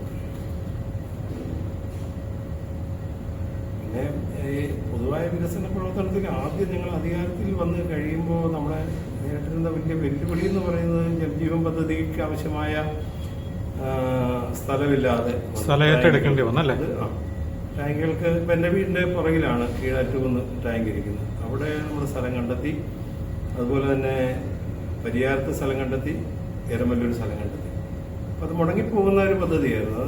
പദ്ധതി മുടങ്ങിക്കരുത്, ആ എല്ലാ വീടുകളിലും ജലം എത്തിക്കണമെന്നുള്ള കഠിനമായ ഉദ്ദേശം, കഠിനമായ ലക്ഷ്യവുമായി പഞ്ചായത്ത് കമ്മിറ്റി മുന്നോട്ട് പോയി. അത് വളരെ സക്സസ് ആയിട്ട് ചെയ്യാൻ പറ്റി. പഞ്ചായത്തിലുണ്ടായിരുന്ന ഫണ്ട്, തികയാവുന്ന ഫണ്ടുകൾ അത് നാട്ടുകാരുടെ ഒരു കോൺട്രിബ്യൂഷനായിട്ട് വാങ്ങുകയും പലരും സഹായിച്ചു. അതുകൂടെ ചേർത്ത് സ്ഥലങ്ങളൊക്കെ വാങ്ങിക്കാൻ പറ്റിയിട്ടുണ്ട്. കീഴാറ്റുകുന്നിന് അത് വേണ്ടി വന്നു. അപ്പോൾ അത് ടാങ്കിൻ്റെ പണികളെല്ലാം തീർന്നുകൊണ്ടിരിക്കുന്നു. 10-90% പണി ടാങ്കുകളുടെ കഴിഞ്ഞു. ബാക്കി പണികളും ഇനിയിപ്പോൾ ഈ ഫണ്ട് വരുന്ന മുറയ്ക്ക് നടക്കും. എന്തായാലും അതൊക്കെ നടക്കുന്ന പദ്ധതികളാണ്. ഇതൊന്നും വഴിയിലിട്ടിട്ട് പോകുന്നതല്ല. പുതുതായി പിന്നെ LDFന്റെ നേതൃത്വത്തിൽ വരുന്ന ഒരു ഭരണസമിതി ചെയ്യുന്ന കാര്യങ്ങളെ പറ്റിയുള്ള അവരുടെ മാനിഫെസ്റ്റോയിൽ LDFന്റെ മാനിഫെസ്റ്റോയിൽ ഇത് പ്രാധാന്യം കൊടുത്ത് തന്നെ കാണിച്ചിട്ടുണ്ട് ജലജീവൻ പദ്ധതിയുടെ പൂർത്തീകരണം. പിന്നെ അതുപോലെ തന്നെ നമ്മുടെ ഇപ്പോൾ ഇരിക്കുന്ന പഞ്ചായത്ത് ഓഫീസ് അവിടുന്ന് മാറ്റി സ്ഥാപിക്കുന്നതിനെ പറ്റിയുള്ള തീരുമാനങ്ങൾ, അത് ഉമ്മൻചാണ്ടി സാർ തന്ന 1 കോടി രൂപയ്ക്ക് സ്ട്രക്ചർ പണിതു. പിന്നെ ഇതിന്റെ ബാക്കി ഫണ്ട് കിട്ടാവുന്നു. പഞ്ചായത്ത് കമ്മിറ്റിയും ഭരണസമിതി LDFന്റെ നേതൃത്വവും എല്ലാം ചേർന്ന് സർക്കാരിനെ സമീപിച്ചു. സർക്കാർ 50 ലക്ഷം രൂപ ബജറ്റിൽ ഉൾപ്പെടുത്തി നമുക്ക് തന്നു. അതുപോലെ തന്നെ പഞ്ചായത്ത് ഫണ്ടിൽ നിന്ന് ബാക്കി തുക കൂടെ വെച്ച് 75 ലക്ഷം കൂടെ വെച്ച് 1.25 ലക്ഷം രൂപയുടെ പണി ആരംഭിക്കുകയാണ്. തെരഞ്ഞെടുപ്പ് കഴിയുമ്പോൾ അത് നടക്കും. ഇപ്പോൾ ഈ പുതിയതായിട്ട് വരുന്ന ഭരണസമിതിയുടെ കാലത്ത് പഞ്ചായത്ത് ഓഫീസ് അവിടെ ഇരിക്കും. തുടക്കത്തിലല്ല, ബാക്കിയുള്ള ഇങ്ങോട്ട് മാറത്തക്ക അല്ലേ. അതുപോലെ തന്നെ നമ്മുടെ വില്ലേജ് ഓഫീസ് മാറും, രജിസ്ട്രാർ ഓഫീസ് മാറും. എല്ലാം ഒരു കുടക്കീഴിൽ വരുന്ന ഒരു റവന്യൂ ടവർ പോലെ തന്നെ പ്രവർത്തിക്കാൻ കഴിയുന്നത് ആളുകൾക്ക് വളരെ വലിയ ഗുണമായിരിക്കും. എല്ലാവർക്കും 1, 2, 3 കാര്യങ്ങൾക്ക് വേണ്ടി സമീപിക്കാൻ പറ്റുന്ന ഒരിടമായി ആ പ്രദേശത്തെ മാറ്റിക്കൊണ്ടുവരാൻ പറ്റും. അതിനോട് ചേർന്ന കമ്മ്യൂണിറ്റി ഹാൾ ഇരിക്കുന്നത്. ആ കമ്മ്യൂണിറ്റി ഹാളിനെ പറ്റി ഞാൻ പറയുന്നില്ല. കാണുമ്പോൾ വളരെ വലിയ സന്തോഷം തോന്നുന്ന ഒരു പ്രദേശമായി. മുകളിലുള്ള കാഴ്ച തന്നെ പുതുപ്പള്ളിയിലെ ഏറ്റവും വലിയ മനോഹരമായൊരു കാഴ്ചയാണ്. പണ്ട് കിടന്നിരുന്ന എങ്ങനെയാണെന്ന് നമുക്കൊക്കെ അറിയാവുന്നതാണ്. സൈഡിലെല്ലാം മീൻ കച്ചവടമായിരുന്നു. മീൻ കച്ചവടക്കാരെ കുറ്റം പറയില്ല. മീൻ കച്ചവടം ചെയ്യുന്നിടത്തൊക്കെ അതിൻ്റെതായ കുഴപ്പങ്ങളെ ദുർഗന്ധമുണ്ടാവും, അതിൻ്റെ വേസ്റ്റൊക്കെ ഉണ്ടാവും. അതൊക്കെ വഴിയിൽ ഒഴുകിപ്പോയി അത് വണ്ടി പോകുമ്പോൾ പലരുടെയും ദേഹത്ത് പോലും തെറിക്കുന്ന ഒരു സാഹചര്യം ഉണ്ടായിരുന്നു. ഈ വഴി ഒഴുകി വന്നുകൊണ്ടിരുന്നല്ലോ, വഴിയെ ഒഴുകിക്കൊണ്ടിരുന്നത്. അപ്പം അതിനൊക്കെ ഒരു മാറ്റം ഉണ്ടാക്കി അവിടെ ആ റോഡിന് 20 ലക്ഷം രൂപ മുടക്കിയ റോഡ് മനോഹരമായി നിർമ്മിക്കാൻ പറ്റി. ഫണ്ട് കണ്ടെത്തി അതിമനോഹരമായ ഹാളുണ്ടാക്കാൻ പറ്റി. സാധാരണക്കാർക്കെല്ലാം ഉപയോഗിക്കാൻ പറ്റുന്ന വിധത്തിൽ കല്യാണങ്ങൾ നടത്താം, മറ്റെല്ലാ പരിപാടിയും. ഇപ്പം എല്ലാ ദിവസവും മിക്കവാറും മാസത്തിലൊരു 20 ദിവസമെങ്കിലും അവിടെ പ്രോഗ്രാമുകൾ നടത്തുന്നുണ്ട്. ചെറിയ തുകയ്ക്ക് സാധാരണക്കാർക്ക് ഉപയോഗിക്കാൻ പറ്റുന്ന വിധത്തിലാക്കിയിട്ടുണ്ട്. 450 കസേരകളുണ്ട്. അത്യാവശ്യം ഡെസ്ക് ഉണ്ട്. പിന്നെ കുറേ ഡെസ്കുകളൂടെ എടുത്തു കഴിഞ്ഞാൽ അതിൻ്റെ പൂർത്തീകരണമാകും. അപ്പോൾ തന്നെ പൂർത്തീകരിച്ച് കഴിഞ്ഞു. പിന്നെ എല്ലാ വിധത്തിലുള്ള വെള്ളത്തിനുള്ള സംവിധാനമുണ്ട്. ഇപ്പോൾ ഇവിടെ കുഴൽക്കിണറുള്ള ഒരു സംവിധാനം ഉണ്ടായിട്ടുണ്ട്. ഇപ്പോൾ ടാങ്കറെ നമ്മൾ വെള്ളം അടിച്ച് ഒരു പോരായ്മയും ഇല്ലാതെ എല്ലാ കാര്യങ്ങളും നടത്തുന്നു. ഇപ്പോൾ അവസാനം നടത്തിയ പരിപാടികളൊക്കെ എന്ന് പറഞ്ഞാൽ വയോജന കലോത്സവങ്ങളെ, ബാലകലോത്സവങ്ങളെ, പ്രതിഭാ ക്യാമ്പുകൾ ഉൾപ്പെടെയൊക്കെ അവിടെ നടത്തിയിട്ട് എല്ലാവരും ഇതിനകത്ത് പങ്കെടുത്ത കുട്ടികളെ, വയോജനങ്ങളെ, പിന്നെ ഭിന്നശേഷിക്കാരായ ആളുകളെ അവരുടെ എല്ലാം കൂടെ വന്നൊരു അവരൊക്കെ തന്നെ നന്ദി പറയുന്ന കൂടെയും അവരുടെ അഭിപ്രായങ്ങൾ രേഖപ്പെടുത്തുന്ന കൂടെയും ഹാളിനെ പറ്റി വളരെ വലിയ അഭിപ്രായങ്ങൾ പറഞ്ഞിട്ടാണ് പോകുന്നത്. നല്ല രീതിയിൽ അത് കേൾക്കുമ്പോൾ 5 വർഷത്തെ ഭരണസമിതിയിൽ ഉണ്ടായിരുന്ന ഒരാളെന്നുള്ള നിലയിൽ എനിക്കും സന്തോഷിക്കാൻ. തീർച്ചയായും. പിന്നെ പഞ്ചായത്ത് കമ്മിറ്റിയെ പറ്റി നിങ്ങൾക്ക് അറിയാം. ഞാൻ നേരത്തെ പറഞ്ഞ പോലെ തന്നെ 2 വർഷം യഥാർത്ഥത്തിൽ വികസന പ്രവർത്തനങ്ങളിൽ ഇടപെടാൻ പറ്റിയില്ലെങ്കിലും കമ്മിറ്റികളെല്ലാം യഥാസമയങ്ങളിൽ ചേരുന്നുണ്ടായിരുന്നു. ആകെപ്പാടെ 183 കമ്മിറ്റികൾ ചേർന്നു പഞ്ചായത്ത് കമ്മിറ്റി. ഇതിനകത്ത് ഒരു കമ്മിറ്റിയിൽ എനിക്ക് പങ്കെടുക്കാൻ പറ്റി. എനിക്ക് ആരോഗ്യ പ്രശ്നവുമായി ബന്ധപ്പെട്ട് ചികിത്സയ്ക്കൊന്ന് പോകേണ്ട വന്നുകൊണ്ട് മാത്രം. അതും കേരളത്തിലല്ലാഞ്ഞതുകൊണ്ട് തന്നെ എനിക്ക് ആ കമ്മിറ്റിയിൽ പങ്കെടുക്കാൻ പറ്റാതെ വന്നിട്ടുണ്ട്. ശരിക്കും 182 കമ്മിറ്റി, 183 കമ്മിറ്റികളിൽ എണ്ണ വിട്ടു. അതിന് ഞാൻ അവധിക്ക് അപേക്ഷ കൊടുത്തു. സാധാരണ ആരും അവധിക്ക് അപേക്ഷ സെക്രട്ടറി പറഞ്ഞു, പക്ഷേ ഞാൻ അവധിക്ക് അപേക്ഷ കൊടുത്തിട്ടാണ് പോയത്. അപ്പോൾ 182 കമ്മിറ്റികളിലും എനിക്ക് പങ്കെടുക്കാൻ പറ്റിയിട്ടുണ്ട്. കമ്മിറ്റികളിൽ പങ്കെടുക്കുക മാത്രമല്ല, പഞ്ചായത്തിന്റെ പൊതുവായ വികസന കാര്യങ്ങളിൽ എന്റേതായ അഭിപ്രായം പറയുക, എന്റെ വാർഡിന്റെ വികസന കാര്യങ്ങളിൽ എന്റെ അഭിപ്രായം, ജനങ്ങളുടെ അഭിപ്രായം ഞാൻ പറയുക, എന്റെ വാർഡിലെ ആളുകളുടെ വോട്ടർമാരുടെ അഭിപ്രായം ഞാൻ പറയുകയാണ്. അപ്പൊ ഇത്തരം കാര്യങ്ങളിൽ വളരെ ശ്രദ്ധിച്ചിട്ടുണ്ട്. ഈ പഞ്ചായത്ത് കമ്മിറ്റിയുടെ രീതി എന്ന് പറഞ്ഞാൽ യഥാർത്ഥത്തിൽ ചോദ്യോത്തരവേളയാണ് ആദ്യം തുടങ്ങേണ്ടത്. ഇപ്പൊ നമ്മുടെ പഞ്ചായത്ത് കമ്മിറ്റികളെ സംബന്ധിച്ചിടത്തോളം വേറെ നടക്കുന്നതൊക്കെ ഉണ്ടായിരുന്നു. ചോദ്യോത്തരവേള എന്ന് പറഞ്ഞൊരു ചോദ്യോത്തരവേള ഇല്ല. അത് കഴിഞ്ഞ് ആണ് ബാക്കിയുള്ള കാര്യ നടപടിക്രമത്തിലേക്കൊക്കെ ആരംഭിക്കുന്നത്. അപ്പോൾ ഈ ചോദ്യങ്ങൾ ഞാൻ ചോദിച്ച ചോദ്യങ്ങളെന്ന് പറഞ്ഞാൽ 182 കമ്മിറ്റികളിൽ 103 ചോദ്യങ്ങൾ ഞാൻ പഞ്ചായത്ത് കമ്മിറ്റി പ്രസിഡന്റിനോടും അതുപോലെ തന്നെ നമ്മുടെ സ്റ്റാൻഡിംഗ് കമ്മിറ്റി ചെയർപേഴ്സൺമാരോട് ആയിട്ട് എനിക്ക് ചോദ്യങ്ങൾ ചോദിക്കാൻ കഴിഞ്ഞിട്ടുണ്ട്. എനിക്കതിന് മറുപടിയും കിട്ടിയിട്ടുണ്ട്. അപ്പോൾ നമുക്ക് ഇതുമായി ബന്ധപ്പെട്ട സംശയങ്ങളുണ്ടെങ്കിൽ ഏത് ചോദ്യങ്ങളും ചോദിക്കുക, 7 ദിവസം മുമ്പ് എഴുതി പഞ്ചായത്ത് പ്രസിഡന്റിനെ ഏൽപ്പിക്കണം. അങ്ങനെ എഴുതി കൊടുത്ത് തന്നെ 103 ചോദ്യങ്ങൾ എനിക്ക് ചോദിക്കാൻ പറ്റും.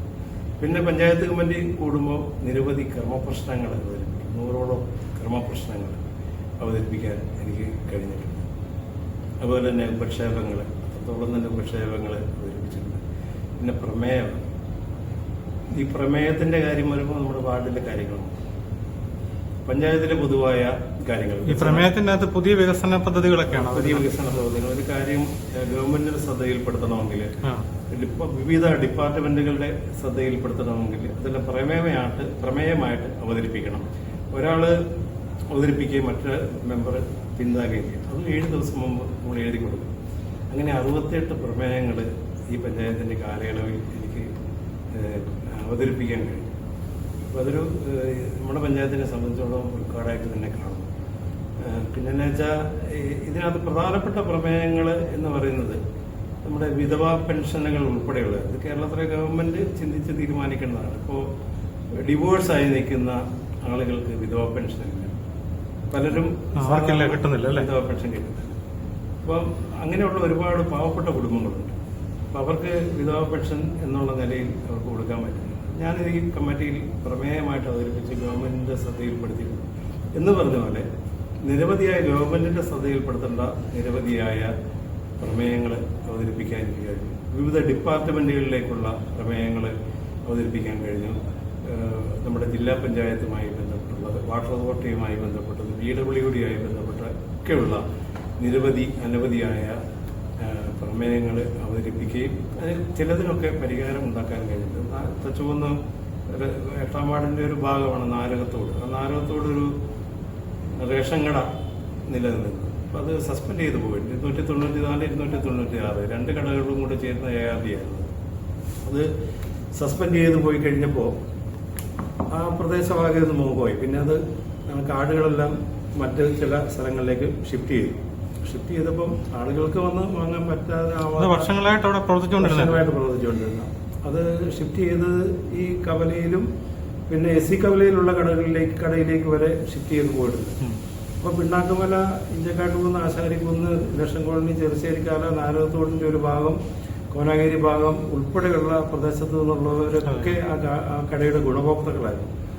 അപ്പം അവർക്കത് തിരികെ അവിടെ തന്നെ കൊണ്ടുവരണമെന്ന് ആവശ്യപ്പെട്ടുകൊണ്ടുള്ള ഒരു പ്രമേയം ആദ്യം പഞ്ചായത്ത് കമ്മിറ്റി അവതരിപ്പിക്കുകയും അവരുടെ കൂടെ മാസ് പെറ്റീഷൻ വാങ്ങിച്ചുകൊണ്ട് അവതരിപ്പിച്ച് ബന്ധപ്പെട്ട ഡിപ്പാർട്ട്മെന്റിനെ അറിയിക്കുകയും അത് പഞ്ചായത്തിനോട് അവർ വീണ്ടും ചോദിച്ചു സ്ഥലം കണ്ടെത്തി കൊടുക്കണമെന്ന് പറഞ്ഞു.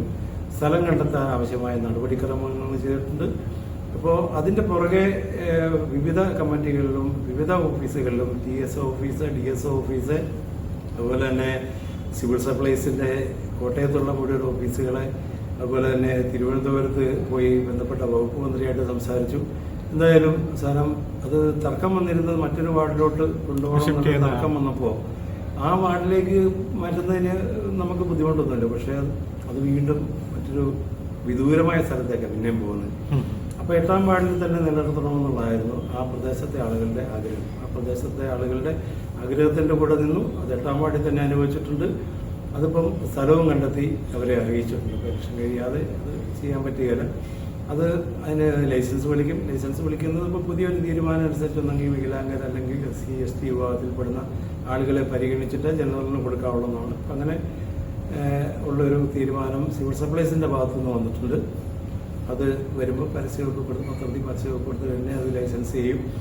8ാം വാർഡിന്റെ ഇപ്പോൾ അത് 8ാം വാർഡ് തന്നെ ആ പ്രദേശം നിലയിൽ പുനഃസ്ഥാപിക്കാനുള്ള തീരുമാനങ്ങൾ എടുപ്പിക്കാനും ഈ കമ്മിറ്റികളിൽ നിന്നുള്ള ചർച്ചകളിലൂടെയും കമ്മിറ്റികളുടെ ഇടപെടലുകളിലൂടെയും കഴിഞ്ഞിട്ടുള്ള വിശ്വാസം. അതുപോലെ തന്നെ നിരവധി കാര്യങ്ങൾ പഞ്ചായത്തിന്റെ പൊതുവികസന കാര്യങ്ങളിൽ പഞ്ചായത്തിന്റെ വിവിധ ഭാഗത്ത് പോരായ്മകളുണ്ടെങ്കിൽ അത് ചൂണ്ടിക്കാണിക്കുന്നതിന് വാർഡിലെ പല കാര്യങ്ങൾ, റോഡിന്റെ കാര്യത്തിലായാലും കരിങ്ങിന്റെ കാര്യത്തിലായാലും വെള്ളക്കെട്ടിന്റെ കാര്യത്തിലായാലും തൊഴിലുറപ്പുകാരുടെ കാര്യത്തിലായാലും ഹരിതകർമ്മസേനയുടെ കാര്യത്തിലായാലും ആശാവർക്കർമാരുടെ കാര്യത്തിലായാലും ആരോഗ്യരംഗത്തെ കാര്യത്തിലായാലും കൃഷിയുമായി ബന്ധപ്പെട്ട കാര്യത്തിലായാലും പാലിയേറ്റീവിന്റെ കാര്യത്തിലായാലും അതുപോലെ തന്നെ നമ്മുടെ ഈ മൃഗ സംരക്ഷണത്തിന്റെ കാര്യത്തിൽ പട്ടിശല്യമൊക്കെ വളരെ വലുതായിട്ട് അതിനെല്ലാം പിടിച്ച് കുത്തിവെപ്പിക്കുന്ന വന്ധീകരിക്കുന്ന കാര്യത്തിൽ ഉൾപ്പെടെ സ്പോട്ട് വാക്സിൻ എടുക്കുന്ന കാര്യത്തിൽ ഉൾപ്പെടെ ഉള്ള കാര്യങ്ങളൊക്കെ ഇടപെട്ട് പ്രവർത്തിക്കാൻ കഴിഞ്ഞ 5 വർഷവും എനിക്ക് കഴിഞ്ഞിട്ടുണ്ട്.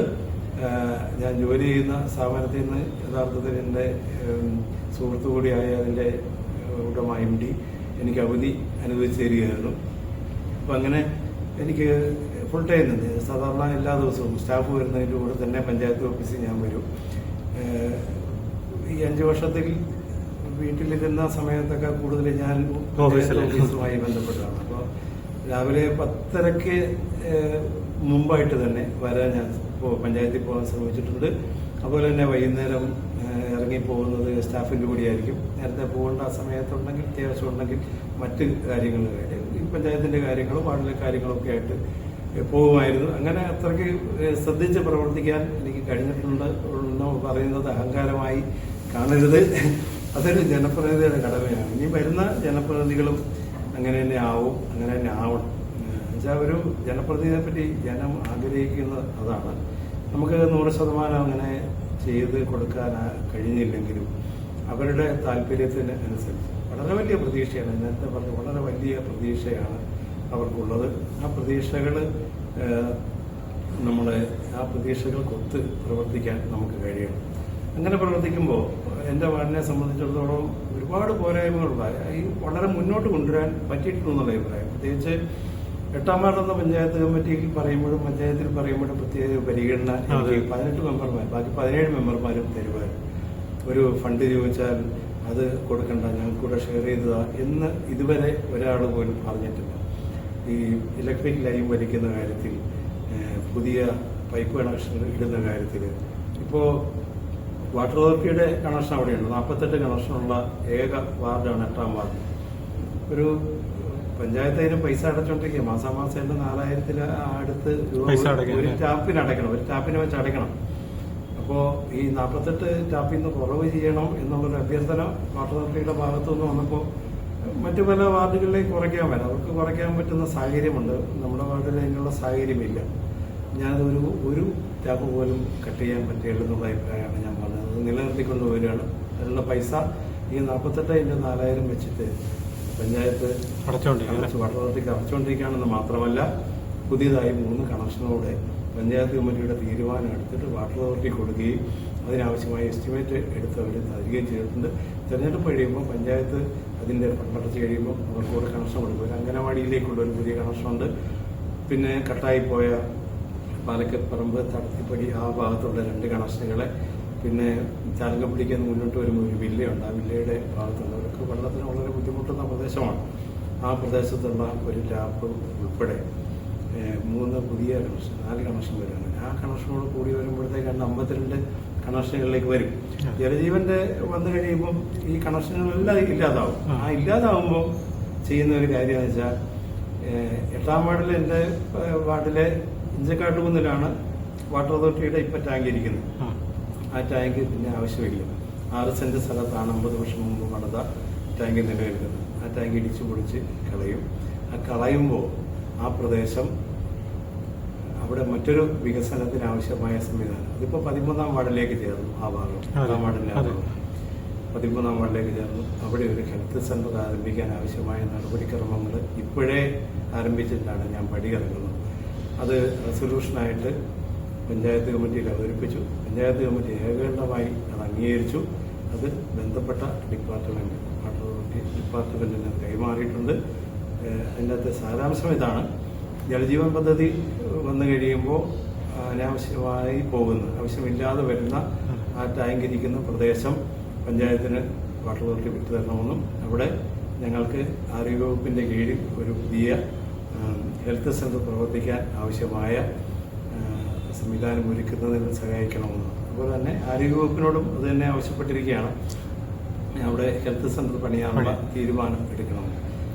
ആരോഗ്യവകുപ്പിന്റെ ഭാഗത്തുനിന്ന് ഒരുപാട് സഹായങ്ങളുണ്ട് പുതിയ കെട്ടിടങ്ങൾ പണിയാൻ. അപ്പോൾ ചുറ്റുപാട് താമസിക്കുന്ന തീരെ സാധാരണക്കാർ, തീരെ പാവങ്ങളോ കോളനി സെറ്റപ്പ് അതിന്റെ ചുറ്റുപാട് ഭയങ്കരമായ രോഗത്തിൽ ഉഴലുന്നവർ, ജീവിതശൈലി രോഗങ്ങളോ ഉള്ളവര് എല്ലാം കൂലിപ്പണിക്കാരാണ്. അവർക്ക് അതിൻ്റെതായ ബുദ്ധിമുട്ടുകളൊക്കെ അനുഭവിച്ചുകൊണ്ടിരിക്കും. അപ്പോൾ ഹെൽത്ത് സെന്റർ വന്നു കഴിഞ്ഞാൽ അവർക്ക് പിന്നെ മറ്റിടത്തായിട്ട് പോകണ്ട. ചെറിയ അസുഖങ്ങൾക്ക് ചികിത്സ ഭാവിയിൽ ഒരു ഡോക്ടറുടെ സൗകര്യം കൂടെ വെച്ചിട്ട് അവിടെ ചെയ്യാൻ പറ്റുന്ന ഒരു സാഹചര്യമുണ്ട്.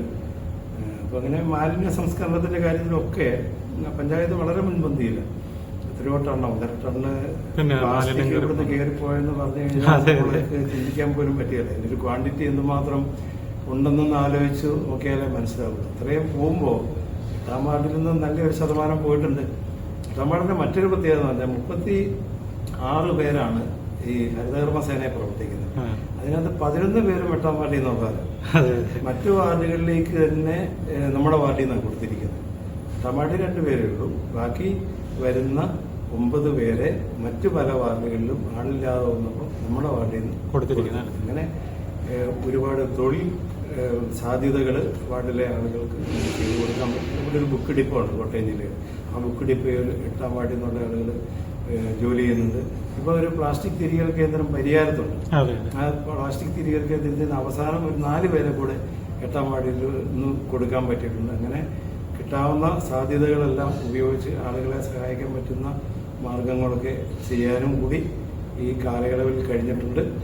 അപ്പോൾ അത് നമുക്ക് മുന്നോട്ട് പോകണം. ഇപ്പോൾ ഞാൻ പറഞ്ഞതെന്ന് വെച്ചാൽ ഈ പറഞ്ഞ ആരോഗ്യവകുപ്പുമായി ബന്ധപ്പെട്ട് അവിടെ ഒരു ഹെൽത്ത് സെന്റർ വരുന്ന ഉൾപ്പെടെയുള്ള വികസനപരമായ കാര്യങ്ങൾ വരണമെങ്കിൽ അങ്ങനെ താല്പര്യമുള്ള ഒരു ജനപ്രതിനിധിയായിരിക്കണം പുതിയതായിട്ടുള്ളത്. എൻ്റെ ഒരു ആഗ്രഹം എന്ന് വെച്ചാൽ ഞാനും കൂടെ ചേർന്ന് നിന്ന് അവരുടെ പിറകിൽ നിന്നുകൊണ്ട് ചെയ്യാൻ പറ്റുവാണെങ്കിൽ ഒരു ഇരട്ടി ശക്തിയായി കഴിയുന്ന ഒരു മെമ്പറെ ആക്കി നമുക്ക് കൊണ്ടുപോകാൻ പറ്റും. അങ്ങനെ അതിന് പ്രവർത്തന പാരമ്പര്യം, പ്രവർത്തന ശേഷിയും പ്രവർത്തന പരിചയവുമുള്ള, ആളുകളോട് കരുണയുള്ള, ആളുകളെ കണ്ടാൽ മനസ്സിലാകുന്ന, ആളുകളുടെ കൂടെ നിൽക്കുന്ന 2 പേരെ ഈ 2ആയി മാറിയ 8ാം വാർഡിന്റെ ഒരു പ്രദേശം 8ാം വാർഡായിട്ടും 8ാം വാർഡിന്റെ ഒരു പ്രദേശം 13ാം വാർഡായിട്ടും മാറിയിട്ടുണ്ട്. ആ പ്രദേശത്ത് അവരെ മത്സരിപ്പിക്കുന്ന കാര്യത്തിൽ LDFന്റെ നേതൃത്വവുമായിട്ട് ആലോചിച്ച് അത് ചെയ്യാനും ഏറ്റവും ശേഷിയുള്ള ആളുകൾ എന്നുള്ളതിലെ 2 പേരെ മത്സരിപ്പിക്കാൻ കഴിഞ്ഞിട്ടുണ്ട്. അതിലൊന്ന് ഈപ്പൻ ഉമ്മനാണ് 13ാം വാർഡില്. അദ്ദേഹത്തെ സംബന്ധിച്ച് 2 തവണ 2 ടീമില് ജനപ്രതിനിധിയായിരുന്ന ആളാണ്, കഴിവ് തെളിയിച്ചാണ്. മുഴുവൻ ഗവൺമെന്റ് ഓഫീസുകളൊക്കെ ആയിട്ട് ഇപ്പോഴും നല്ല ബന്ധങ്ങൾ പുലർത്തുന്നു. എൻ്റെ കാലത്തുണ്ടായിരുന്ന പോരായ്മകളൂടെ പരിഹരിച്ചു കൊണ്ടുപോകാൻ കഴിയുന്ന വ്യക്തിത്വമാണ് അദ്ദേഹം. വളരെ വലിയ സാധാരണക്കാർ ഏറ്റവും കൂടുതലുള്ളതാണെന്നുള്ള നിലയിൽ ഈപ്പൻ്റെ സാന്നിധ്യം, അവിടെ നിറസാന്നിധ്യം അവിടെ പ്രയോജനപ്പെടും എന്നുള്ള ഉത്തമമായ വിശ്വാസമാണ്. അതിനാവശ്യമായ പ്രവർത്തനങ്ങൾ കൃത്യമായി നടത്തിക്കൊണ്ടു പോകുന്നുണ്ട്.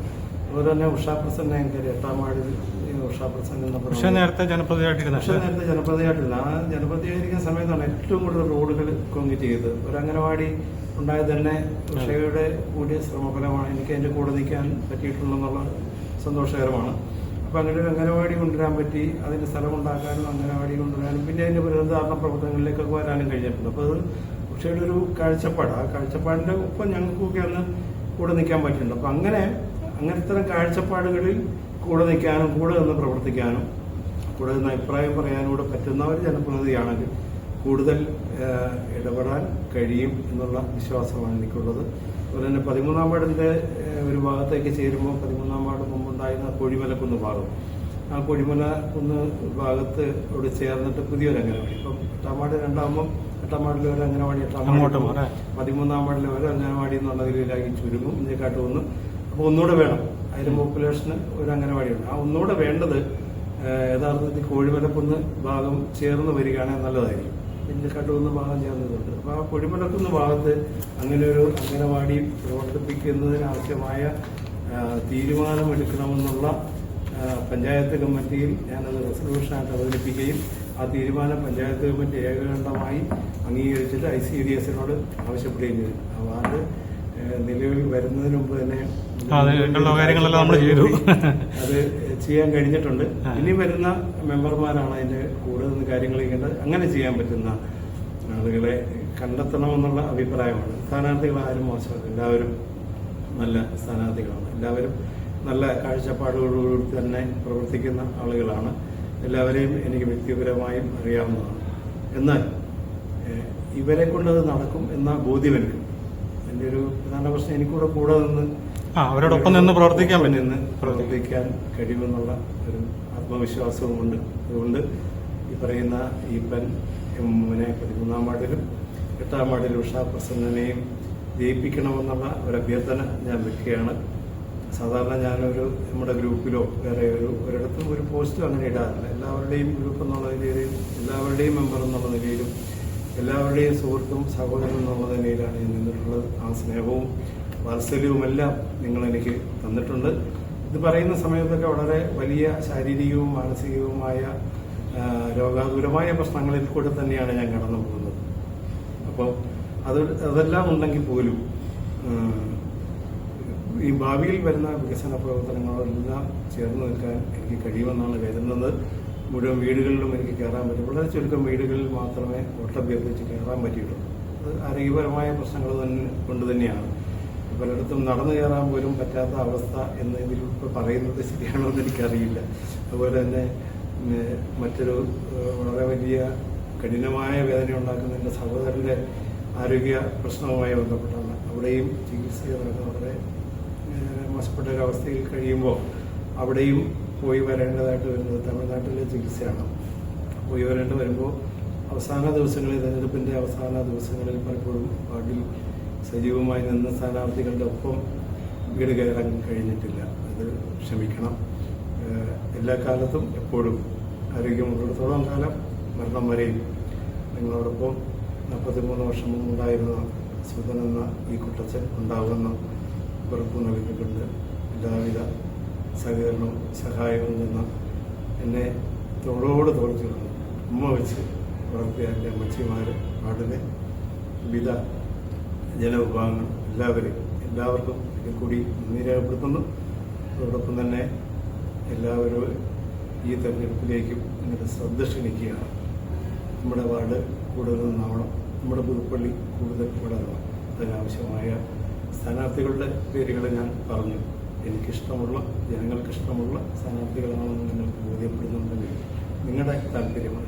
എൻ്റെ ഇഷ്ടമല്ലെന്ന് അവർക്ക് നമ്മുടെ നാടിനെ മുന്നോട്ട് നയിക്കാൻ കഴിയുമെന്നുള്ള ഉത്തമ ബോധ്യം നിങ്ങൾക്കുണ്ടെങ്കിൽ അതുണ്ടെന്നുള്ള അഭിപ്രായമാണ് എനിക്കുള്ളത്.